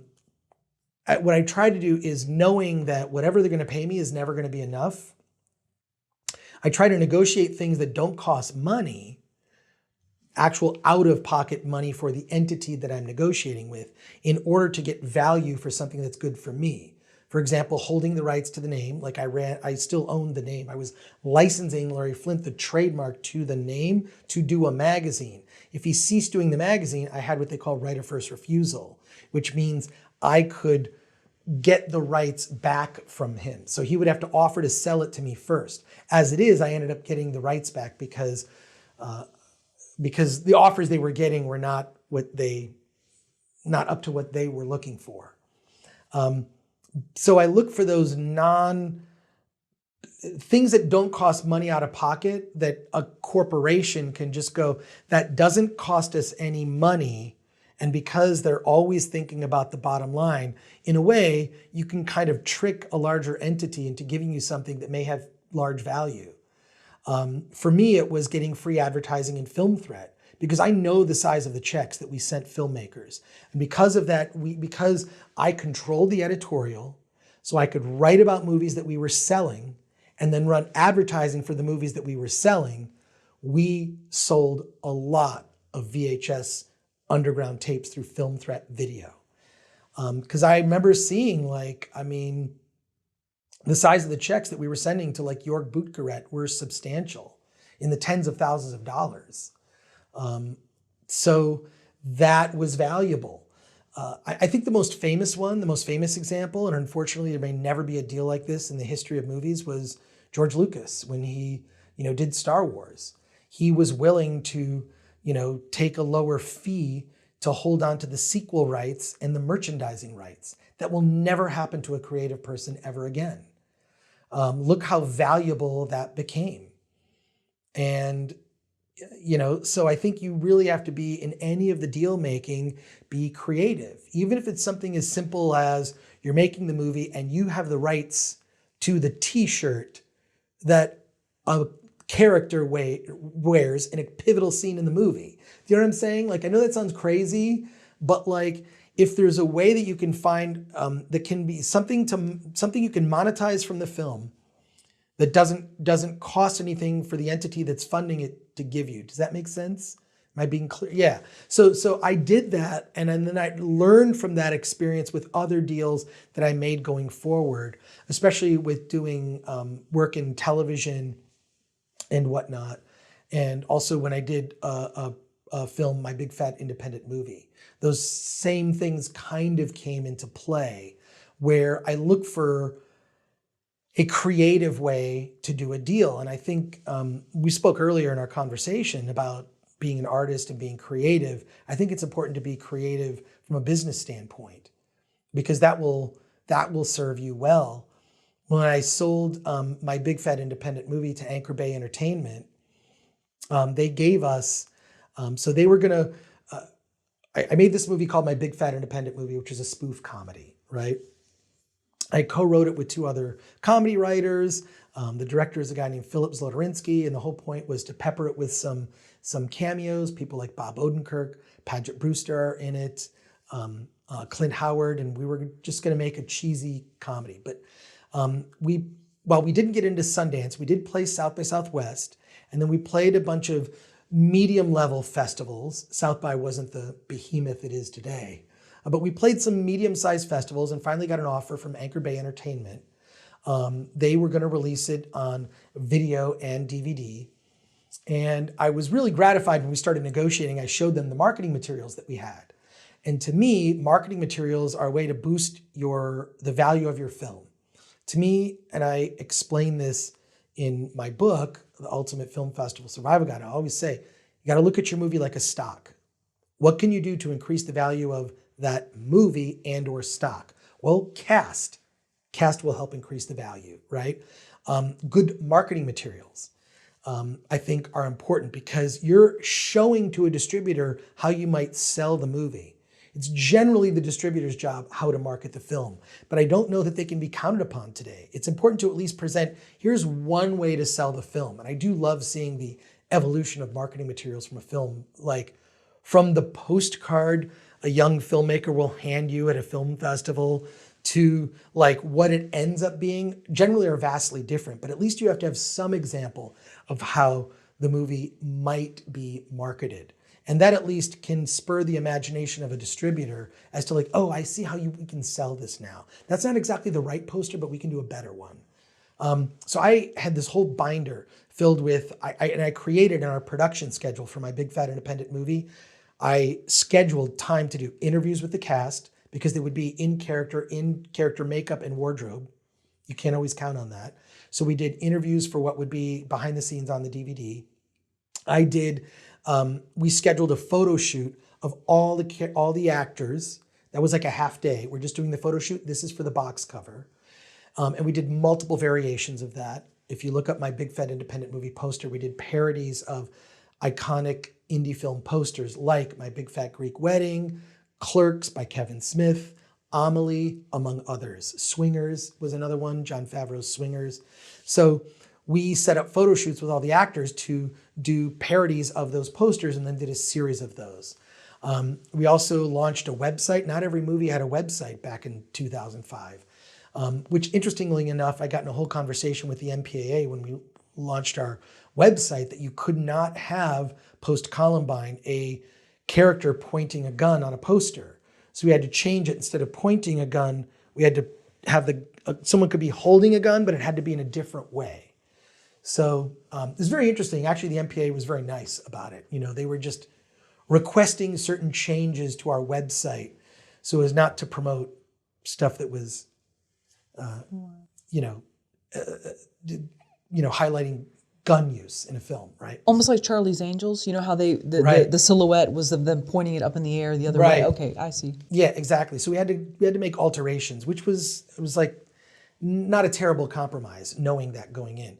But the key art image we used when we were on the festival circuit was a guy pointing a gun. But in any case, so we had developed all these marketing materials in the course of the festival run, so that when I presented all these marketing materials to Anchor Bay, they were so impressed by the materials. They said they'd never had it so organized. We actually had a website that had like corresponding with all the slides of like, here's all the key art. And it was like, I like, slide number 51234. Okay, we're going to use that one. But in this one, we can sort of clip out this person from 3819. You know what I mean? Like it made communication really great, and they loved it, and it gave us an edge. And also, they were so confident about the film that they gave us an additional $100,000 to release the movie theatrically. And the key cities that we released my Big Fat Independent Movie theatrically were all because that's where the Best Buy buyers lived. So the buyers who bought for Best Buy, which were cities like San Francisco, Los Angeles, Dallas, Detroit, among others, the movie played. And that's because that's where Best Buy, the people who bought product for Best Buy, they lived in those cities. So we did a small theatrical release. It was like, 2 weekends in and out, platform release, put the film there. We had end caps at Best Buy. We had 2 different versions, a double disc, version with all the extras. And I actually produced that DVD. I kind of tried to make it like a parody of a special edition DVD with Easter eggs on every page. One of the Easter eggs was behind the scenes, which was like a security cam shot of an editor. And you see it's like day 1, he's sitting there, it's kind of boring, crossfade. Day 2, boring. Day 3, boring. And then he kind of smells his armpit.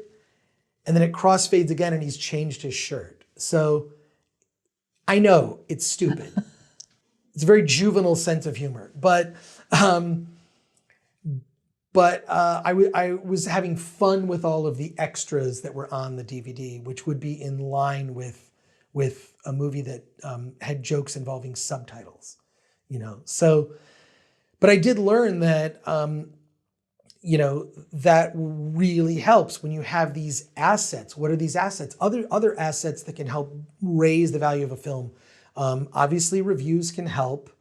I'm not sure if they're as valuable today, but reviews help. Endorsements, even if it's from a filmmaker who says something nice, or a filmmaker of some renowned saying something nice. I mean, this leads to things like David Lynch Presents or whatnot. So think of your indie film like a stock, and outside of the movie, either yourself or someone from your team, look at the ways you can increase the value of it and be creative with the deal. Because whatever they're offering you, I don't care what it is, it's never enough money. So if they're not offering you money, that to me is leverage. It's leverage. And the thing that shocks me is how so few filmmakers use that leverage. If you're not giving me money, I have all the power, right? And so what am I going to ask for? Well, I'm going to ask for, I own this and this and this and this and whatnot. I can change the window, exclusivity window. I can insist that certain marketing money be spent to promote the film, which I think is even more important. And I would even say, like, just having spent time on the festival circuit, I mean, you can spend, tens of thousands of dollars on a college education in film, or you could also read books, spend tens of thousands of dollars on a movie you make, take it on the festival circuit, and that's almost like getting a master's in film, that experience. So, I don't know that and this is actually the beauty of pursuing a career as a filmmaker and an artist, is there's not one right pathway, right? There are multiple pathways toward success, but you have to really be critical. And if something's not working, go in another direction. I feel that that's important, is to really take a look at yourself and go, okay, not working, whether it's my consistency, output of pages, or finishing on a deadline. Really take a look and create processes that work for you. I know that this is going to sound very strange, but I keep a list, and I do it every year. I have this very weird ritual. Every New Year's Day, in addition to going to watch the Rose Parade on Colorado Avenue, I do this sort of inventory of like what I accomplished in the previous year. And I type out a list of the things I want to accomplish in the coming year. I take this list and I print it out on a piece of paper, very tiny, in really inscrutably small type, and I put it in my wallet because I know I'm going to look at it about once a day, right? Open my wallet about once a day for something, and I'll see it. And I keep that list close at hand. It's something actually I learned, Olympic athletes have done that. And I know that there's a lot of work efficiency software. Most of that is actually centered around communicating with other people, whether it's Google Sheets, which we use. We pretty much use the Google suite of products at Film Threat. Sheets, Docs, Google Slides, etc. for like marketing decks. But I always just make a list. Like the dumb thing is there's all this software that tells you what to do. I just make a list and I do what's on the list. So here's the list of what I have to do, my sort of top list. Then I have like, this is what I need to get done today. This is what needs to get done this week. And what was so satisfying, I take out my pen and I cross off the list. That's it. It's worked for me. So I don't know. I feel like I'm definitely a list junkie. I'm hoping to go back to Sure. just Larry Flint and Flint Productions. Sure. Were you working in his office or the office that his building? Yes. So Larry Flint's offices were set up very strange. You'd walk in and everyone that walked in walked by what we called the Wall of Shame, which was every magazine that Larry Flint published, which included things like Hustler, Chic, all sorts of adult magazines. And then there were magazines like Rip magazine, a heavy metal magazine, Hot Boat, PC Laptop, magazines that were just sort of traditional, simple magazine. There was a magazine called BBW, Big Beautiful Women. It's a fashion magazine for large size women. So he published a lot of different magazines. They were kind of sectioned off. Initially we were all together. There was like this corner was all the adult magazines. They never referred to them as adult magazines. They called them men's sophisticates. Interesting. Okay.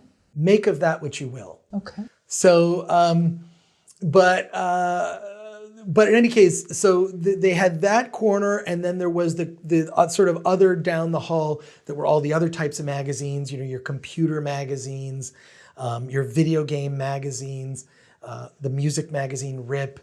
Eventually, Larry Flint bought a building, which I believe is still at the corner of La Cienega and Wilshire. Yeah. With the big John Wayne statue right in front. I think it says Flint Publications at the top yeah. in gold or something. Last time I was there, yeah. Yeah, eventually, when I first started working for Larry Flint, everything was in one building. Then they broke it up. All the men's sophisticates were in one building, and then they took all the non-adult publications, they put them in another building. So we had to actually move across the street. And that building was very interesting because there was a very prominent attorney that was there who represented people like, Magic Johnson, Kurt Cobain, and Courtney Love. I saw in that building going up in the elevator. Rodney King, the attorneys who represented Rodney King were also in that building. That famous speech where he said, "Can we all just get along?" That was right outside where I worked. Oh, wow. At Film Threat. We were on the 6th floor of that building. And so we were separated for a while between the adult magazines and the the more traditional magazines. It was just, that was an interesting experience. And then eventually Larry Flint, there were rumors that he might have done this because he knew his life was being developed into a movie. I knew at the time the screenwriters Scott Alexander and Lara Karaszewski.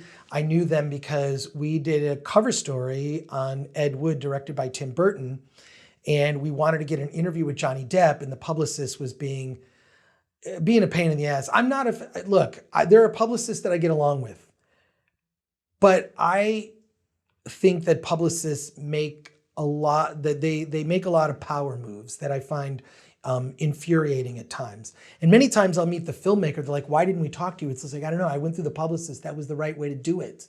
But having spoken to Scott and Larry, they interviewed Johnny Depp for Film Threat, for our cover story, which nice. I'm grateful to them for that. We then became friends, and they told me about their script about Larry Flint. So I was kind of this go-between between like Scott Alexander and Lara Karaszewski are developing this script. And at the time, I think Bill Murray was going to play Larry Flint. Oh, wow. This is a very early draft of it. And then I had to help them with the production, I had stolen out of the archives one copy of every issue of Hustler magazine ever published from the beginning. And I gave it to them for the production and they never returned it. Oh. Scott and Larry, dudes, return my collection. How many issues was that? Oh God, I don't know. Over 100. I mean, it was crazy. So maybe they're still doing research. Yeah, I'm trying to think like when the magazine was founded in the 70s. This was like the early 90s, so 12 issues a year. It was a lot. I mean, it was bins, of these magazines. So in any case, I gave it to them for the production, and kind of end up being something of a liaison between like talking to them and then talking to Jim Coles and Larry Flint, like, hey, you need to trust these guys. They did this movie with Tim Burton. Their at least their specialty, which was they were sort of developing, was biopics, right? I mean, they had written a biopic of Sid and Marty Krofft that I eventually wrote about in a book called The 50 Greatest Movies Never Made. I mean, if you know anything about Sid and Marty Krofft, you can go down a rabbit hole of their lives. I mean, they created the Banana Splits, which they sold to Hanna-Barbera, and then they created their own production company. Sid and Marty Krofft created, these are live action shows with big either puppets and or like giant suits, and they created shows like Sigmund and the Sea Monster, Land of the Lost. I mean, these are franchises that exist to today. I mean, they kind of owned Saturday Morning in the 70s. So Scott Alexander and Larry Karaszewski had written a screenplay about it was a biopic of Sid and Marty Krofft. They came from a family of Polish puppeteers. Fascinating. And additionally, they even opened a theme park in Atlanta based on Sid and Marty Krofft productions. One of the famous rides of it was you were in a pinball machine, you were the pinball. You can look all this up. You can go down a rabbit hole of the internet or YouTube or whatever to discover this stuff. But I ended up becoming this liaison between the two and then kind of connected them, basically just saying, look, we just did this story on these guys. They're legit screenwriters who did something really special with Ed Wood. I think it might be Tim Burton's best movie. It's certainly the most traditional of his films. In any case, so I ended up just sort of getting them to talk so that something could actually get made. And that's when Milos Forman became involved and Courtney Love, who played Althea Flint, and then eventually Woody Harrelson. So I was merely I end up being, and this is, I'm kind of like, and no one's going to know this, Zelig, the character created by Woody Allen, which was this guy that popped up. I'm kind of a Zelig of indie film. I show up in spots where I have a small role in something happening. So if you see me pop up in things and someone telling a story about me, it's generally half true. What did Larry Flint teach you about business? Maybe just through observation. Wow. What did Larry Flint teach me about business? Well, one, we used to joke that LFP stood for low fucking pay. Because when we would look at Folio magazine and they would do like a salary survey, what they did was they would release the annual, this was the most prized issue of Folio magazine, was the salary survey issue. And in that issue, you would see, if you're an associate editor at a magazine with this much circulation, you should be paid this. Well, we all soon realized that all of our pay was at the bottom of the scale, right?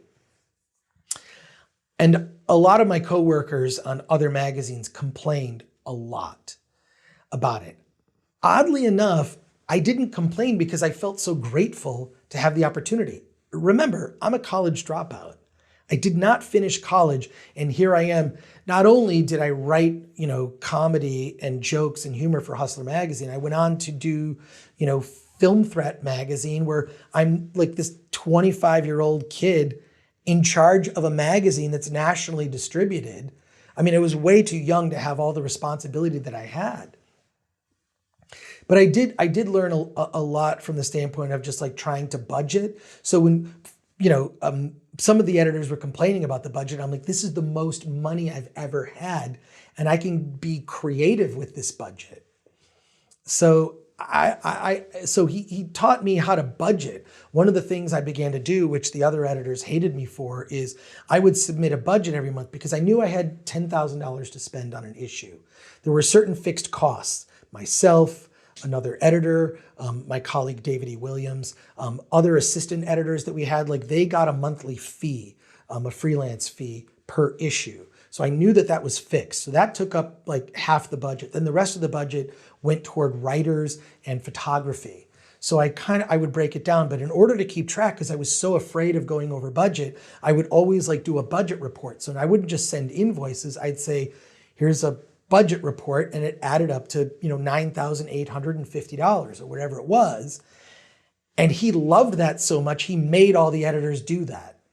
And they hated me for that because then they had to actually keep a budget.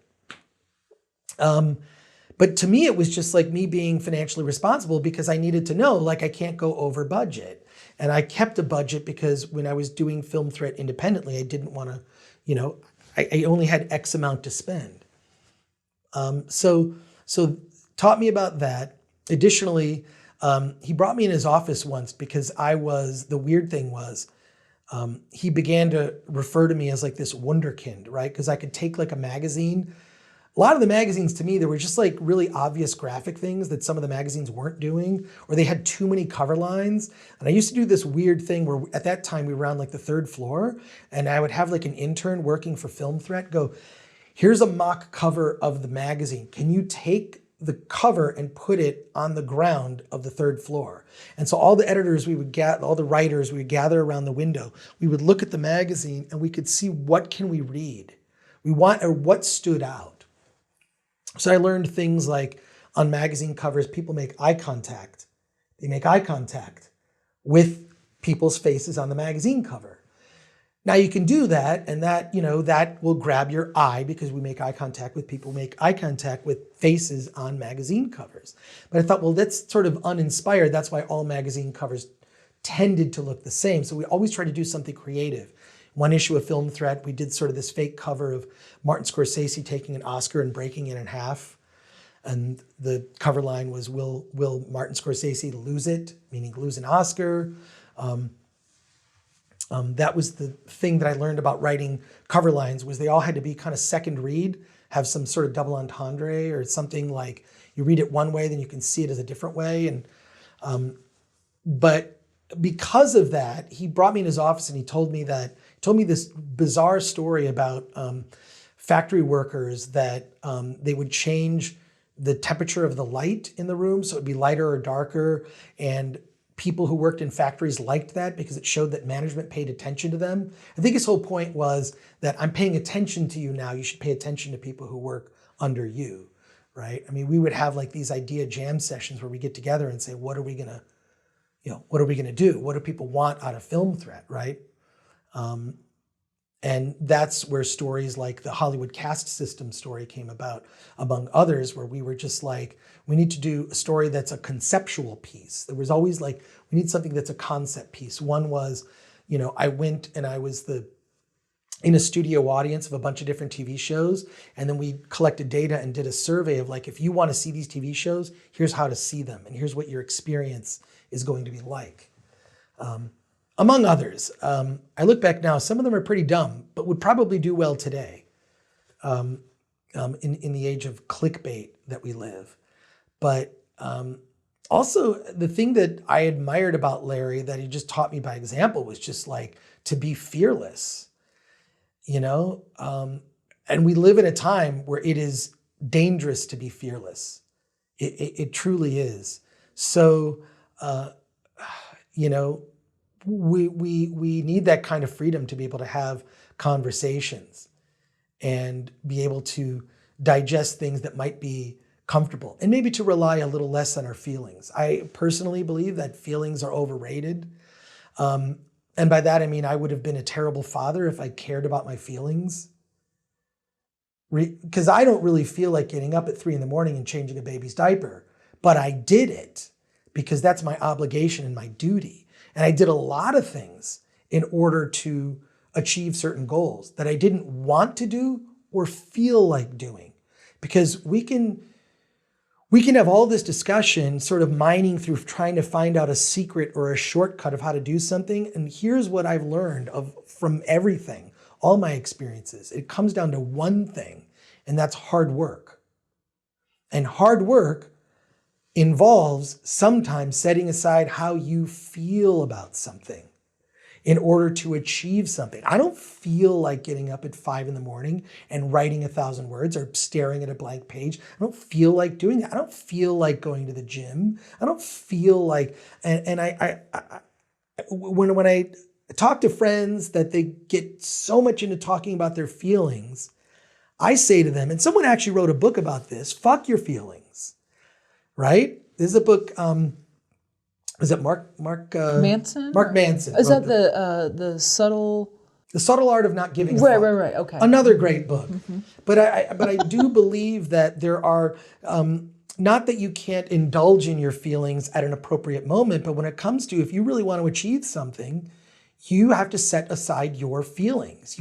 If your goal and you're on set and we're losing light, it's like it doesn't, sometimes it's like it can get testy on a film set. It just can, especially on an indie film set when you have so few days to turn around a movie. And I think it's important to obviously to be respectful to everyone on set, but when things are pushed to shove, we gotta go. And a lot of time, yes, it is like herding kittens, and people gotta set your feelings aside. Let's get this thing, and creating that environment where that can happen. But when I look at whenever I've actually accomplished something worthwhile, it's always because I set aside my feeling of not wanting to do that thing. Although I would say in the writing process, sometimes procrastination is part of the process. If you look at my bookshelves and you see how everything is alphabetized and everything is neat, it's because I'm stalling, because I'm thinking through what I'm going to write. And so I'm doing some mundane task to build up to when I'm going to sit down and do the thing. But really, I'll just say that to me, there's no secret. There's only hard work. And you saw that in him as well? I saw that in him, yeah. I mean, this is a guy that Larry Flint did not give a fuck. He didn't care what you thought of him. He didn't care, he didn't care. I think maybe if he cared about one thing, it's why mainstream media maybe didn't give him the respect that he was owed. Because they enjoyed the freedom to speak their minds in mainstream media because of what he had sacrificed. Sure.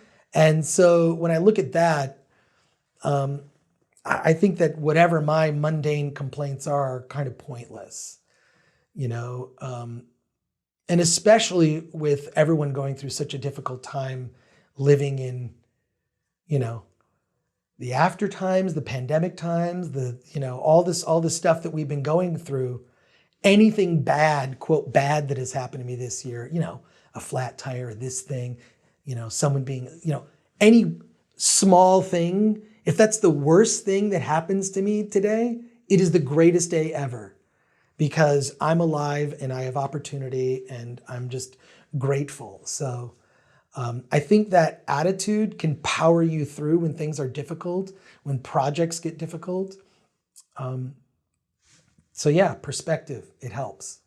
Do you think you would have started Film Threat had you been 23 today in 2021? Yeah, I don't think so. I don't know. I mean, I know I would have just done something that was sort of contrary to things. I see sort of a sameness in a lot of things that become popular. I'm very bad at predicting what becomes the popular thing. In general, I don't like mainstream music. In general, when a mainstream movie is good, I certainly will appreciate it, but I tend to go for whatever the sort of alternative of the thing is, whether it's music, comic books, whatever it is, that's the thing I'm most attracted to. So I'm terrible at predicting, and modern music to me is just, it's garbage. I don't really listen to much. That's happening. But I've always tended to, when I look at my collection, it's pretty much all movie soundtracks, because for the most part, there's no vocals and that can distract you when you're trying to write. But in any case, yeah, so I don't know that I could have created Film Threat today. I don't know. I mean, maybe it would have just been a YouTube channel and not a film review website? I'm not sure. And, I don't know. Like we do have a website where you can read our reviews, but are people reading reviews now? They read tweets of reviews. Do they read real reviews now?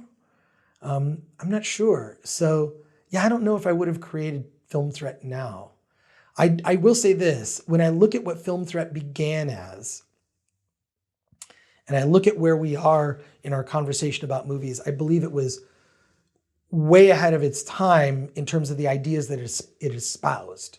And I feel like it's only now that it's come to fruition, meaning the barriers to entry to becoming a filmmaker are so minimal now, in terms of being the possibility of making films with an iPhone or whatnot. You can make a movie with a phone, it's affordable, it's the equipment is within your grasp to be able to make a high quality project.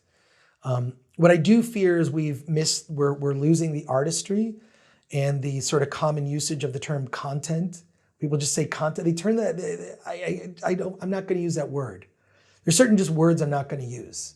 I'm not saying the word content. It's not, these are movies, they're films. There's a difference between a movie and a film and cinema, right?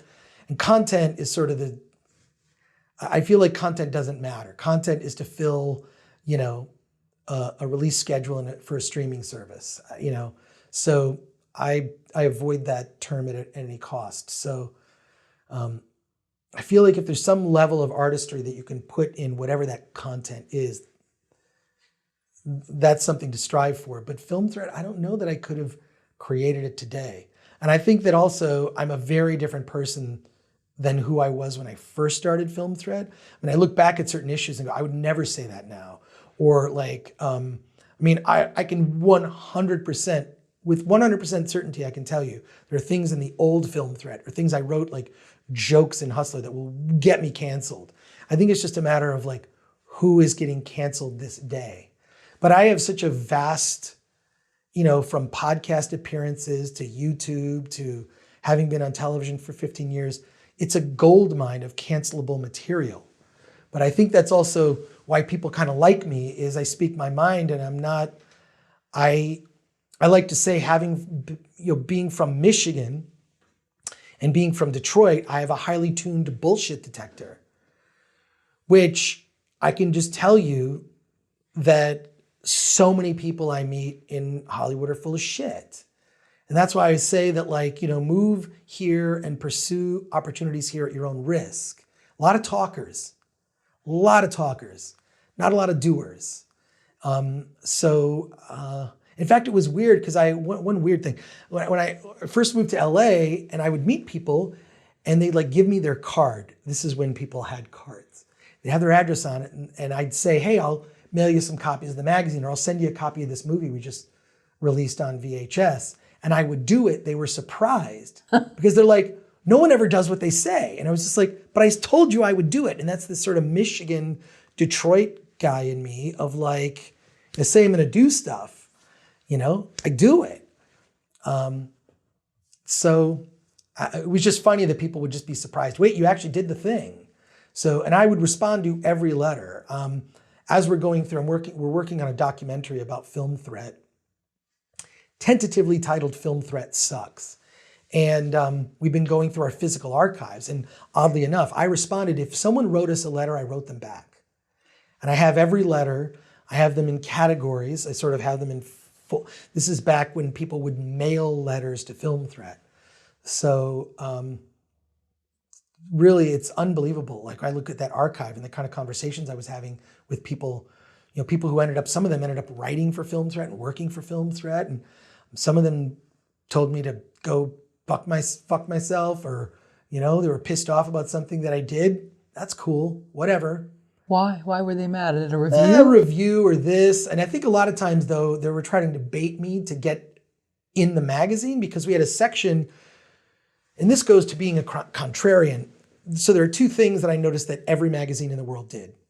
They would write a bullshit self-congratulatory editorial talking about all the writers and how great this issue of the magazine was about to read. It was utterly meaningless. And it was the editorial. And I was determined to always use that page to make a point about something that mattered, rather than basically doing a teaser trailer or a commercial for what you're about to read. The second thing was that they would always do was a letter section that would just say how great the magazine was. And I was like, we're never going to do that. We're going to do a letter section that will only talk about, you know, people who criticize us, you guys suck. I mean, we would have the last word. And not only that, we would actually physically cut out the letters and reduce them in size and put them on the page so you'd actually see. I mean, we'd have to edit them for space, but we would put the actual physical letter that was sent from people, and then we would reply to all of them. So we kind of encouraged people, we called it hate mail. We kind of encouraged people to come at us, whether it was our opinions or whatnot. A lot of people did photos. It was very much, you know, the kind of same way that we participate with memes. Looking through the Film Thread archives, it's like, oh my God, this is early, building that kind of community with memes and, you know, trying to make each other laugh and whatnot. So, yeah, it's weird revisiting that for this documentary, which you may get to see someday. Hope so. Yeah. Hopefully we'll have a link to the trailer, but no, yeah, sure. This video. There is a sizzle reel that's out on YouTube that helped get attention for the project, but it's been 10 years in the making to get this documentary, you know, made. That's a whole other thing. I mean, I'm not directing it. I'm, you know, the quote executive producer, but I'm shepherding it because it's my personal story. It's my personal collection for my archives. It's, you know, a lot of other people's story. There are other people that are a huge part of Film Thread's early success and whatnot. So they're a part of that story. Would you say that 99% of all movies today are garbage? In an age where most movies are referred to as content, I would say that 99% of most movies are pretty bad. I always try to, like, when I say 99%, I mean of mainstream. It really is, when you look at, and especially I think one of the best examples of this is the sort of Zack Snyder's Justice League and how that was, you know, bungled. How that was bungled, how the Star Wars franchise was bungled, how they could not. I mean, to me, I'm the studio executive in charge of Star Wars, and we're making a new Star Wars movie. And the first thing I'm going to do is I'm going to put Han, Luke, and Leia in a scene together. And the fact that that moment, we will never be able to have that moment in cinema when Carrie Fisher was alive, that to me is, I mean, that's malpractice. That's studio malpractice. The fact that they had what Zack Snyder's vision, what he was building up to be, and I think seeing the 4-hour final product of what Zack Snyder's Justice League turned out to be, and that they made this garbage thing, Joss Whedon. I mean, it's disheartening to me to see that.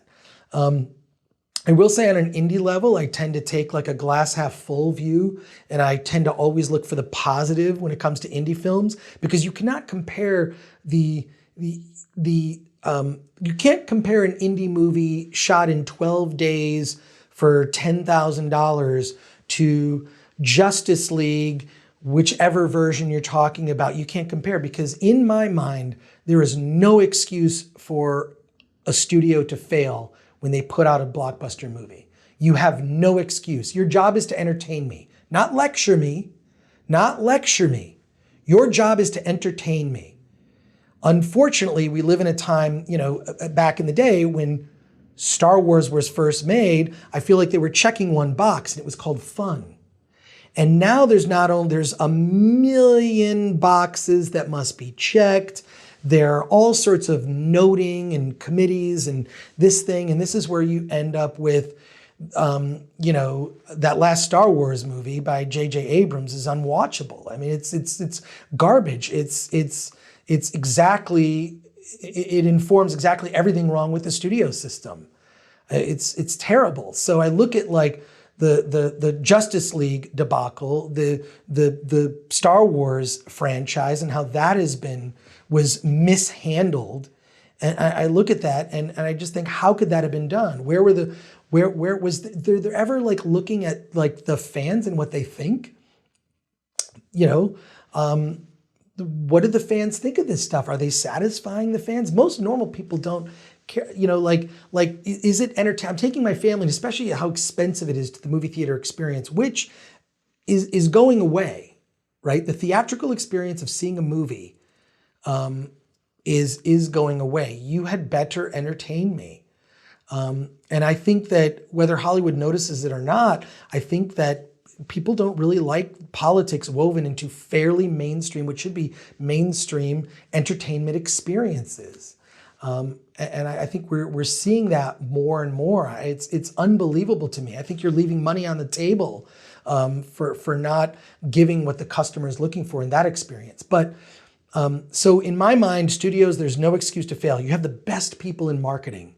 You have the most talented actors, craftsmen when it comes to special effects and cinematography, music. There's no excuse for that to fail. And I think part of the failing of Hollywood is that the marketing is so good sometimes.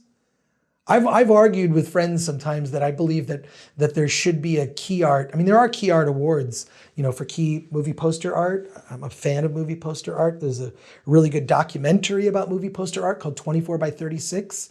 Check out that documentary. But there should almost be a marketing award. And here's the problem, the conundrum. The marketing for these movies is so good, the product doesn't live up to the marketing. So, I mean, I got chills watching the trailers for The Rise of Skywalker. I was so excited to see that movie. The ninth, I was a kid when I saw Star Wars. I'm seeing the 9th movie in this saga. I cannot believe how horrible it turned out. It's really, to me, it's malpractice what happened to that franchise and how it's divided fandom fighting over things that are really irrelevant. I think it's well, not entirely irrelevant. The fact that they're just like, you're seeing people from within that company attack the fans is just like, I hate to see it because I'm like, nerds are my people. I go to San Diego Comic-Con every year. I have since the 90s gone to San Diego Comic-Con. And so to see people fractured over this is really disheartening. But when it comes to studio movies, there's no excuse not to fail. Now, when it comes to small indie movies, to make a good movie under those circumstances, without the resources, without the money, without the great people in marketing, without the budget, without all of the best of circumstances, to make an indie movie that actually you can be touched and moved by, that is something to be said, which is why I've always gravitated toward indie film. It's a miracle when you see something that's watchable out of a studio. But I don't know, where are the executives? I mean, other than maybe coming to mind a Kevin Feige, which, maybe his best days are behind him. I can't think of a studio executive that is a visionary these days. Are those the jocks? The nerds are the consumers? Yeah. They're the jocks? Yeah, I mean, when you look at the era, the 70s being the last great era of American filmmaking, we really are losing that American identity because we become so fractured as a culture. And I think that where's the movie that we all love, without debate, that we've all loved? Exactly. I don't know that there is one. And that's really... I really, and at the end of the day, I miss loving Star Wars. I miss loving it. I used to love it.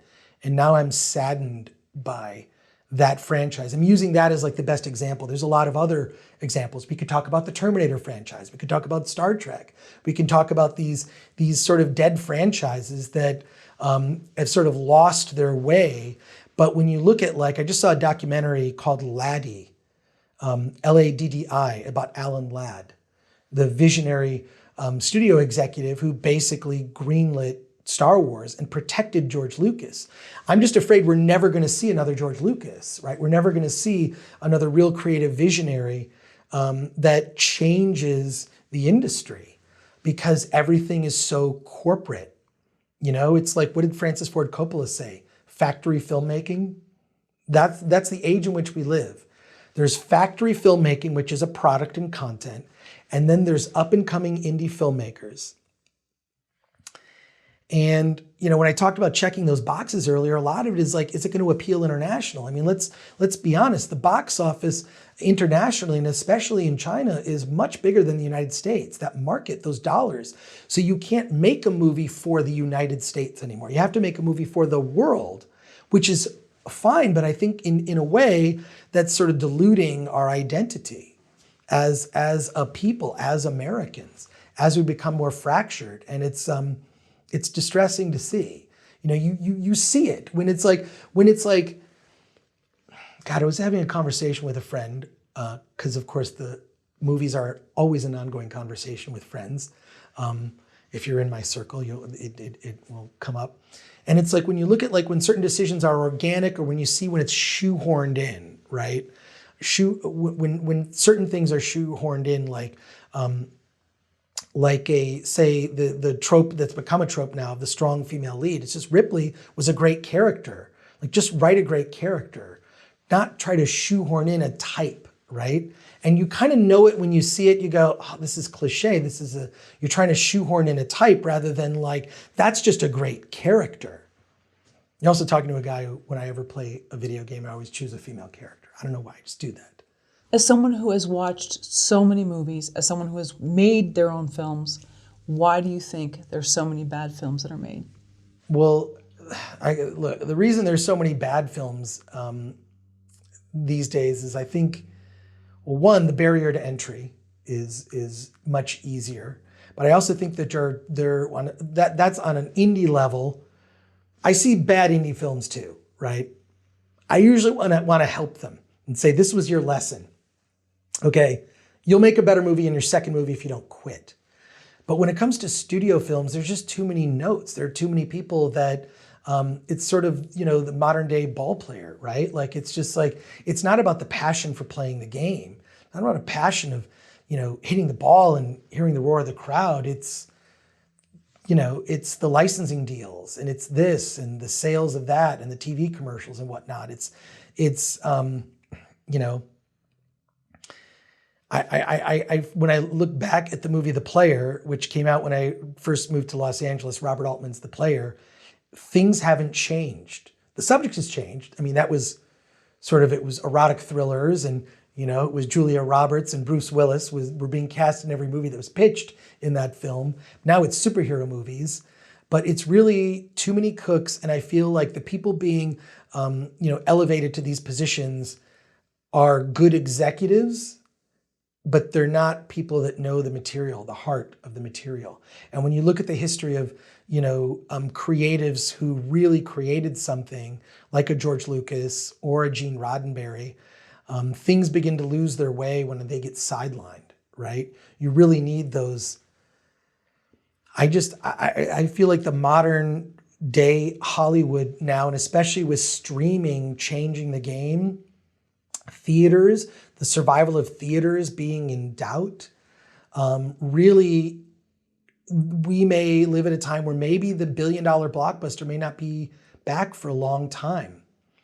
And that may end up being a good thing, right? Like, let's make, I'll joke with a friend and I'll say my favorite Spider-Man movie is the one where Mary Jane is in peril at the end, which is pretty much all the Spider-Man movies. Or my favorite science fiction movie is the movie where that thing blows up at the end. That's every science fiction movie, right? Which is why, and The Empire Strikes Back was because it wasn't about we got to do and blow up the thing. That's boring. It's just creatively bankrupt, which is why Empire Strikes Back holds up. Everybody says, oh, it's the best Star Wars movie. I mean, you could argue, but it's because it didn't do that thing that happened in all the other movies. And so trying to go against doing that thing, or fighting a blue light. There's a lot of fighting a blue light that happens in films. Fighting a blue light, saving the person at the end, the thing that blows up at the end. And I say defy those cliches at all costs. And it's funny because you see, there's still people that are able to work within studio system and deliver, worthwhile films, Christopher Nolan being among them. I've quite admired his work, although he has a tendency to make things a little overly complex for no reason, just to brag about how smart he is. But there's always a point in his films, and you'll notice it once I point it out, where a character in a Christopher Nolan movie will say, we have to go down the thing and grab the thing to do this and shoot this. It's Captain Narrative, right? It's the person that stops the movie to tell you what's happening in the movie, to explain what's going to happen so that the audience, the dumb audience, understands. And to me, oh, so you got that studio note, and he compromises in a way that doesn't completely destroy what he's trying to achieve as a filmmaker. So he's willing to play ball. But I just see, and I think, the most recent example being Zack Snyder's Justice League, and the fact that that universe will remain unexplored, unfortunately, which is disheartening. You look at that, and I think part of the reason that Zack Snyder's Justice League was suppressed was because, once it came out and you see these are the choices the studio executives made. They decided to hire Joss Whedon. They decided to change everything about it in exchange for this. Like, it makes them look bad, right? Because what Zack Snyder was trying to do was much, much better, clearly. Whether you enjoy it personally or not, it was objectively much better than what Joss Whedon ended up coming up with, which was effectively a dumb cartoon, a live-action dumb cartoon. So, what about adaptations?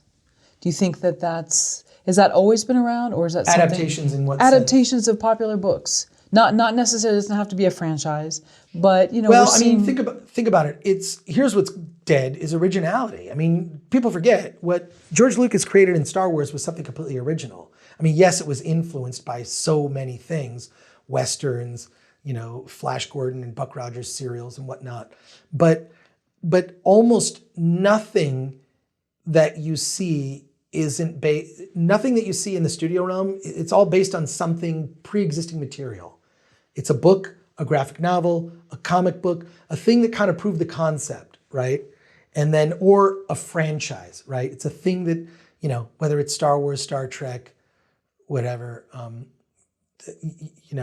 comic book characters that have been around for years. It's very rare that there'll be something that's a wholly original concept. So I kind of, it would really be interesting if studios rolled the dice more to get something like a Joker, what Todd Phillips did with the Joker, right? That Joker film, which was a low budget movie, right? I mean, I chatted with him about it. I'm sure you can look up quotes, Todd Phillips talking about how he pitched them doing some sort of DC Black series. It would be these sort of one-off films that would be stories that didn't really fit with any sort of larger continuity, that were like smaller movies where you could explore a part of that universe. And the fact that that movie did so well, from being praised from in terms of at award season, I think is proves his concept was the right way to go. And people forget, Todd Phillips came from independent film. I knew him back in the day when he was making documentaries. He famously has that Frat House documentary that played Sundance and then never was released. So I think you can find it on YouTube. What about Mank?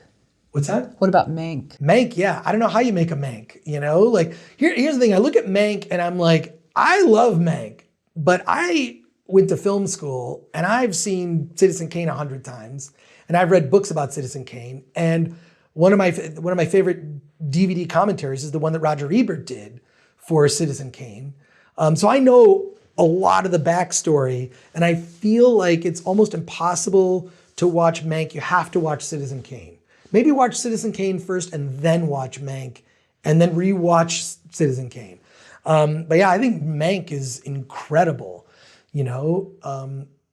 but I think Mank is for film nerds. I mean, I think it's brilliant that David Fincher was able to get that film made in the way that he made it. It's sort of a story about the genre made within the style of the old school genre, but with modern tools, and then sort of laced with political commentary, maybe a bit too heavy-handed at times. But I really enjoyed Mank. but that's not a mainstream audience movie. So kudos to Netflix for that. But yeah, I wouldn't say that, I like to be an optimist. So I don't know that 99% of the studio movies are bad. Maybe it's more like 97. We can quibble about the percentages, but stuff leaks through.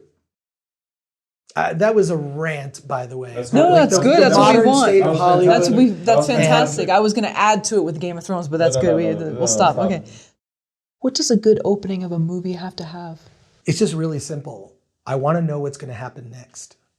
And I can't tell you how many times I've seen the first 5 or 10 minutes of a movie and I don't want to watch the rest of it. For a couple of years, I was a programmer at the Sonoma Valley Film Festival.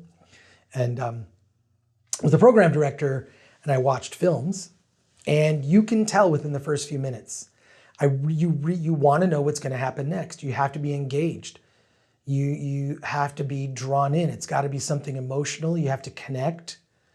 And you just really have to know what's going to happen next. You can have you can have like a great opening and that can actually, if you don't have that great opening, it's not going to propel the rest of the film because the middle of the movie can get muddled. I think middles of films are tough. But if you blow the opening, there's no point in watching the rest. I can't tell you how many first 10 minutes of movies I've watched. So you have to grab the viewer in the first 10 minutes. And it really comes to, do I want to continue on the story with this character? Can you think of one that's like the perfect opening that stands out as a model that you would never feel you could live up against? See, my taste is so weird. I'm a terrible person to ask that question of what's a great opening. But I'll say that probably one of my favorite independent films of all time is Richard Linklater's Slacker. It's a totally non-traditional narrative. It follows different people's stories, sort of set in a day in Austin, Texas. It's very much the flavor of that town at that time. And I love that movie. I don't know what it is. I think it's, some of the stories are more engaging than others, but just I want to live in that world. So that's a terrible example because it's not a traditional narrative structure. It's a series of pieces of stories leading you through truly slice of life. But God. What are 3 mistakes that most filmmakers or screenwriters make in the first act of a film? I would say that the biggest mistake that I see that a filmmaker will make in the first act is sort of a lack of world building to me. I would say that this probably applies more to genre pictures. World building is incredibly important to set up those rules, set up expectations, and defy those expectations. And if you have not established that, nothing in the rest of the film is going to work. So in that first act, world building, incredibly important. What are you looking for in a story? What I always look for in a story is take me on a journey and make me feel something. I want to feel moved. I don't have to agree with everything in the film, but I want to be taken on a journey where I'll feel different out the other side. I think the films that have always impressed me the most are the ones that have just made me look at life differently. There's a short list of films that fit that category. I would say that Spike Lee's Do the Right Thing is one for me that I remember when I saw that film when I was a kid, it blew my mind. It changed my perspective of the world. It has an incredible opening scene with that music blaring. It's just it's that title sequence is so incredible. But it also, there's a sweetness to that world, and it's such an original vision. I don't know, I remember seeing that film and just feeling different afterwards. And that applies to other more mainstream movies like a Star Wars, or a Lord of the Rings, but make me feel something, move me in some way. and surprise me, make me want to go on this journey. And then, if we're lucky, I have a changed perspective. What is the purpose of story? Wow. That's such a these are big questions you're asking. I really believe that the purpose of story is for us to experience things we may never experience in our lifetime, as a way for us to heal based on our own personal experience. So experiencing a story that may have to do with the death of a loved one may help myself deal with the loss of a loved one in my own life. I feel like there's almost films, when I've talked to friends and they'll say they're going through some, trouble, whether it be work related or, love life or whatnot, or something tragic that's happened, I often prescribe a movie because through the experience of a character in a film, we can help heal a part of ourselves. And that's what I think story is about, to impart those lessons in a way that's safe. I've never been to war. I've never experienced what it's like to be in war. I've had relatives. My grandfather fought in World War II. He was in the Navy. I had an uncle who was in Vietnam. Having never gone through that experience, I won't know what that's like. But having experienced films like Saving Private Ryan, Dunkirk, some of the great war films, Platoon, among others, Oliver Stone's Platoon, those visceral war films really put you in that seat. Full Metal Jacket by Stanley Kubrick, so that comes to mind. I'm grateful that I've never, had that kind of experience. But I do think that really the purpose is to teach us things and to hopefully teach us something about ourselves. And a really good movie, it's just a very personal experience. That's why I think people get offended by bad reviews. And by that I mean, as someone who has spent a good chunk of my career as a critic, what's weird is the reaction of people when they look at your reviews. For example, no one gets angry at someone who gives a bad review to a car in Consumer Reports, or a bad review of a food from a restaurant, right? But when it comes to something like film, if you give a bad review, it's like a personal attack. But I believe I like when someone has a completely different opinion from my own. I feel it's an opportunity for me to learn something about that person. I wouldn't say to someone who disagrees with me about an opinion that I have about a film that they're wrong. I want to hear what their justifications are for how they came to that conclusion. But I do find it humorous sometimes that people will be angry for having a strong opinion about a movie. I think that that's a personal choice, and so I find that very strange. Do you think that you're able to withstand punches more? Maybe some people are too sensitive? I do think that me not giving a shit is really helpful in the sense that it's like a shield that protects me from just not caring what other people think. I think the longer you think what other people think, that can be creatively crippling. And so I try to avoid that at all costs. Try to avoid giving a shit what people think. I mean, it's a worthless exercise. I like that, writing a prescription for cinema. Yeah, I mean, look, I've had friends that are just like, oh, you're going through this? Oh, you should watch that movie with George Clooney, Up in the Air. You just lost your job. That one was good. Jerry Maguire's probably good too. You know what I mean? Life is a House. Yeah, stuff like it's just I mean, here's a prescription for you're going through this thing, having a problem, like an Ann Landers column, which I don't even know if that exists anymore, like an advice column, but you're prescribing movies instead of advice. But yeah, no, there's certain movies I'll watch over and over again that I think kind of helped me. I mean, I know for a fact, like there is such a thing as movie therapy.